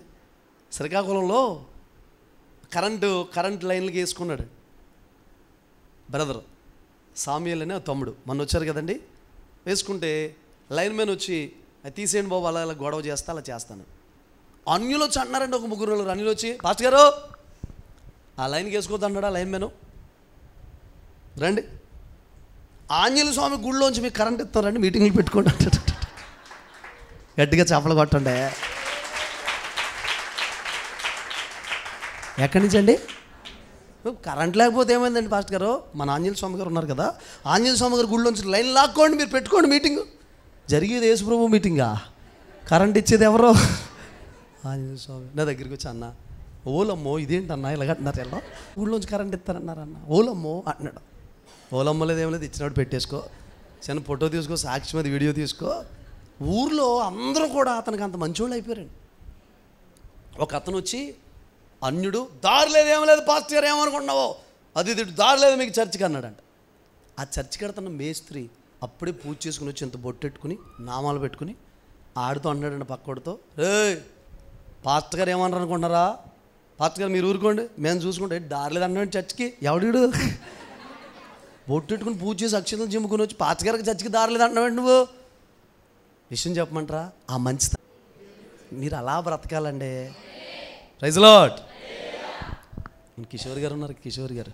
ఈయన కరెంట్ లాక్కుంటాం వల్ల నాన్నగారిని అడిగితే, నాన్నగారిని లాక్కోండి పాస్టర్ గారు అన్నాడు. ఇందులోంచి కాదు, స్థలంలోంచి అలా పక్క నుంచి లాక్కోండి. వాస్తవంగా మనకి ఇటు నుంచి కరెంట్ లాక్కుండా రైట్స్ లేవు. స్థలంలోంచి ఎవరన్నా ఇస్తారా? వాళ్ళ పక్క నుంచి చిన్నది వేసుకుని లాక్కోండి పాస్టర్ గారు అంటే లాగాం. శ్రీని గారు లాగారు. లాగిన తర్వాత వాళ్ళు ఏమన్నారంటే, కరెంట్ ఇవ్వండి పాస్టర్ గారు, కొంచెం మేము పని చేసుకుంటున్నాం ఇక్కడంటే. 4 నెలలు ఎంతో కట్టారండి. 4 నెలల కరెంట్ బిల్ తీసుకొచ్చి ఇస్తున్నారు కిషోర్ గారు. ఊరుకోండి బాబు, కరెంట్ బిల్ ఇస్తారండి అని చెప్పాను నేను. అదేంటండి పాస్టర్ గారు, మన నెల మేము మోటార్ కానీ ఎంత వాడుకుంటూ కరెంట్ బిల్ వద్దండి, ఏమొద్దండి అన్నాడు. మనం ఏమి లెక్కలు వేసుకుంటాం? 4 నెలలు వారు కరెంట్ బిల్ ఇస్తాడు ఇవ్వడం, కడతాం అనుకోకూడదు. మీకు తెలియదు, వెంట్రుకేసి కొండను లాగాలనే సిద్ధాంతం ఉండాలంట మనకి. హల్లెలూయా. పోతే పోయేదేంటి? గోడ కట్టరండి వెనకాల. మనకు అప్పుడు ఈ స్థలమే ఉంది, ఈ స్థలం లేదు, ఈ స్థలం లేదు, ఏమీ లేదు. గోడ కట్టిన తర్వాత వెనకాల క్రాస్ వచ్చే స్థలం, ఒకసారి నన్ను పిలిచైనా, పాస్టర్ గారు వెనకాల స్థలం కొంచెం క్రాస్ వచ్చిందండి, మేము గోడ కట్టుకుంటున్నాం, అవతల మిగిలిన స్థలం అంతా మీరు తీసేసుకుని కలిపేసుకోండి పాస్టర్ గారు అని నేనన్నాను. అనండి నేను పైగా ఎందుకండి అన్న, లోపలే తీసుకోవాలని అంత ఎందుకండి అంటే తీసుకోండి పాస్టర్ గారు అన్నాడు. చూసారా, 4 నెలల కరెంట్ బిల్లు ఎంత వస్తుందండి? 400, 500 వద్దు. ఆ వెనకాల క్రాస్ ఉంది, అక్కడ మొక్కలు వేసుకున్న మొలక చెట్టు, ఆ స్థలమంతా అల్లే, తీసేసుకోండి అన్నారు. మోటార్ కూడా అక్కడే వేసి. మంచితనం ఉండాలని దేవుని బిడ్డలకే ఏముండాలి? అది. Praise Lord. ఏదో పద్దాక ఏమన్నా చూడడానికి వెళ్తున్నారు, కమలా పండు లేదా యాపిల్ పండు పట్టుకుని వెళ్ళండి, అది కూడా నువ్వే తినేద్దామని కూడా జేబులో పెట్టేసుకుని, పై జేబులో పెట్టేసుకుంటే ఎత్తుగా అంత దాడికి నువ్వు తినేస్తా ఉంటావు. ఏముండాలి మన దగ్గర? మంచితనం ఉండాలి. ఏమవుతావు? 200 పోతే అవతలోడు ఆత్మ వస్తుంది, పరలోకంలో యోగాలు ఉంటాడు. పోయింది ఒక 1 డజన్ కమలా పళ్ళు, వచ్చింది ఏ గ్లాస్ పండుగడు వచ్చాడు. ఇది అర్థం అవ్వట్లేదు మీకు విషయం. మంచితనం ఉండాలండి దేవుని బిడ్డలకే. అరే ఏమన్నారు మీకు? ఎందుకంటే జనరేటర్ వద్దు, ఆంజనేయ స్వామి గుడిలోంచి కరెంట్ లాగేద్దాం అన్నాడు. మరి నాకు చెప్తుంటే మర్చిపోయింది తమ్ముడు, ఈ ఊరంతా నీకు ఇచ్చేస్తాడు తమ్ముడు మొత్తం. అక్కడ పరిచర్య చేసేది ఎవరనుకుంటున్నారు? ఊర్లో పెద్దలు పరిచర్య చేసి పెద్ద పెద్ద బొట్లెట్టు నుంచి వాళ్ళు వచ్చి పరిచర్య చేస్తున్నారు. అక్కడ భయంకరమైన ఏరియా అండి అది. చూసారా మన మంచితనం ఎంత చేస్తుందండి. హల్లెలూయా. మళ్ళీ టీ పెట్టాలా, ఇందాక పాలు ప్యాకెట్ అయిపోయింది, మళ్ళీ వచ్చిన వాళ్ళందరికీ టీ పెట్టమంటాడండి పొద్దున్న సాయంత్రం దాకా. మరి కడుగు పోసే వచ్చిన వాళ్ళందరికీ చిన్న చిన్న కప్పులో పోసి తాగండి అని ఇచ్చే, పైన కొత్తిమీర ఏదో జిమ్మేసి. వాళ్ళ ఇంటికి వెళ్ళినప్పుడు నీకు నానబెట్టిన గంజి ఇస్తారు, వదిలిపోతారు. హల్లెలూయా. ఇప్పుడు ఏమైపోతావు ప్యాకెట్కి నీకు? కొంతమంది బిడ్డలు ఉన్నారండి మన చర్చిలో, వాళ్ళ చేతులు యేసు ప్రభు చేతులే. ఆ విషయంలో వాళ్ళ చేతులు యేసు ప్రభు చేతులే. 100 మందికి పెట్టమన్న భోజనం 10 మందికి పెట్టేస్తారు. చేతులు దాతృత్వం ఉండాలండి. ఇవ్వడానికి, యేసై కోసం, దేవుని కోసం చేయడానికి, ఇతరులకు పెట్టడానికి ఏముండాలి? నువ్వు పిసినారు వాళ్ళ కూర్చొని కరివేపాకు 4 రబ్బలు అయిపోయింది, మినపప్పు 1/2 కేజీ అయిపోయింది, ఉప్మాలు వేసాను తినేసాడు, ఇలా లెక్కలేదు. ఆడికి అరగదు, ఇంకా కడుపు నొప్పి వచ్చి చచ్చిపోతాడట. ఇంకా దాతృత్వం ఉండాలి దేవుని బిడ్డలకి. మాసిదోనియ సంఘం, మీకు ఒక మాట చెప్పనా చివరిగా, ఇవ్వడం కూడా దేవుని మనస్సు. ఆయన మనకు వరాలు ఇవ్వకపోతే, ప్రేమను ఇవ్వకపోతే, జాలిని ఇవ్వకపోతే, కనికిరాన్ని ఇవ్వకపోతే, వాత్సల్యత చూపకపోతే, రోజు మనం మొద్దు మొఖాలు చూసి, మన ఈ దరిద్రగొట్టు మొఖాలు చూసి అనకూడదు కానీ పిల్లరా, రోజు ప్రేమ పుట్టుకొస్తుందంట. ఓ తమ్ముడు అనేవాడు, పెళ్ళైన దగ్గర నేను చూస్తున్నాను, చిన్నప్పటి నుంచి చూశాను, అయినా నిన్నే పెళ్లి చేసుకున్నాను, చిరాకు వచ్చేది నీ మొఖం చూస్తా. మరి ఎవరు చేసుకోమన్నారా నిన్ను? బలవంతం కట్టేయారండి నీకు. వాళ్ళ మరదలేనంటండి, చిన్నప్పటి నుంచి అలాగే చూశాడంట మొఖాన్ని. చూసి చేసుకున్నాడు, బాగానే ఉంది. చేసుకున్నాక ఏమొచ్చేస్తున్నాడు మనోడికి? చిరాకు వచ్చేస్తుంది. యేసు ప్రభుకి ఏమవుతుంది మొఖం చూస్తుంటే? మరి ఆ ప్రేమ వచ్చే యేసయ్య దగ్గర పరిగెత్తుకుని వస్తారా? మొఖం చూసి చిరాకు ఉండి పడి వాడి దగ్గర ఉంటారా? హల్లెలూయా. ఎవరు మిమ్మల్ని భర్తలు ఏమన్నా పెట్లు సర్దుకుని వచ్చేయండి, సాయంత్రం భర్తను పిలిచి మళ్ళీ పంపించేస్తారు. గట్టిగా చెప్పండి హల్లెలూయా. నేను అక్కడ పెట్టుకోను మరి మిమ్మల్ని అందరినీ. హల్లెలూయా. దేవుని మనసు ఏంటో తెలుసా ప్రియులారా? ఇచ్చే మనసు. ఏ మనసు అండి? ఇవ్వాలి, ఇచ్చే మనసు. ఒకసారి మనందరం కూడా ప్రార్థన చేద్దాం ప్రియులారా. ఒకే ఒక మాట, నీ మనస్సు నాకు రావాలయ్యా, నీ పోలిక నాకు రావాలయ్యా. నిజంగా చూడండి ప్రియులారా, ఎంతమంది ఆశపడుతున్నారు. నాకైతే చాలా ఆశగా ఉంది యేసయ్యలా మారాలని.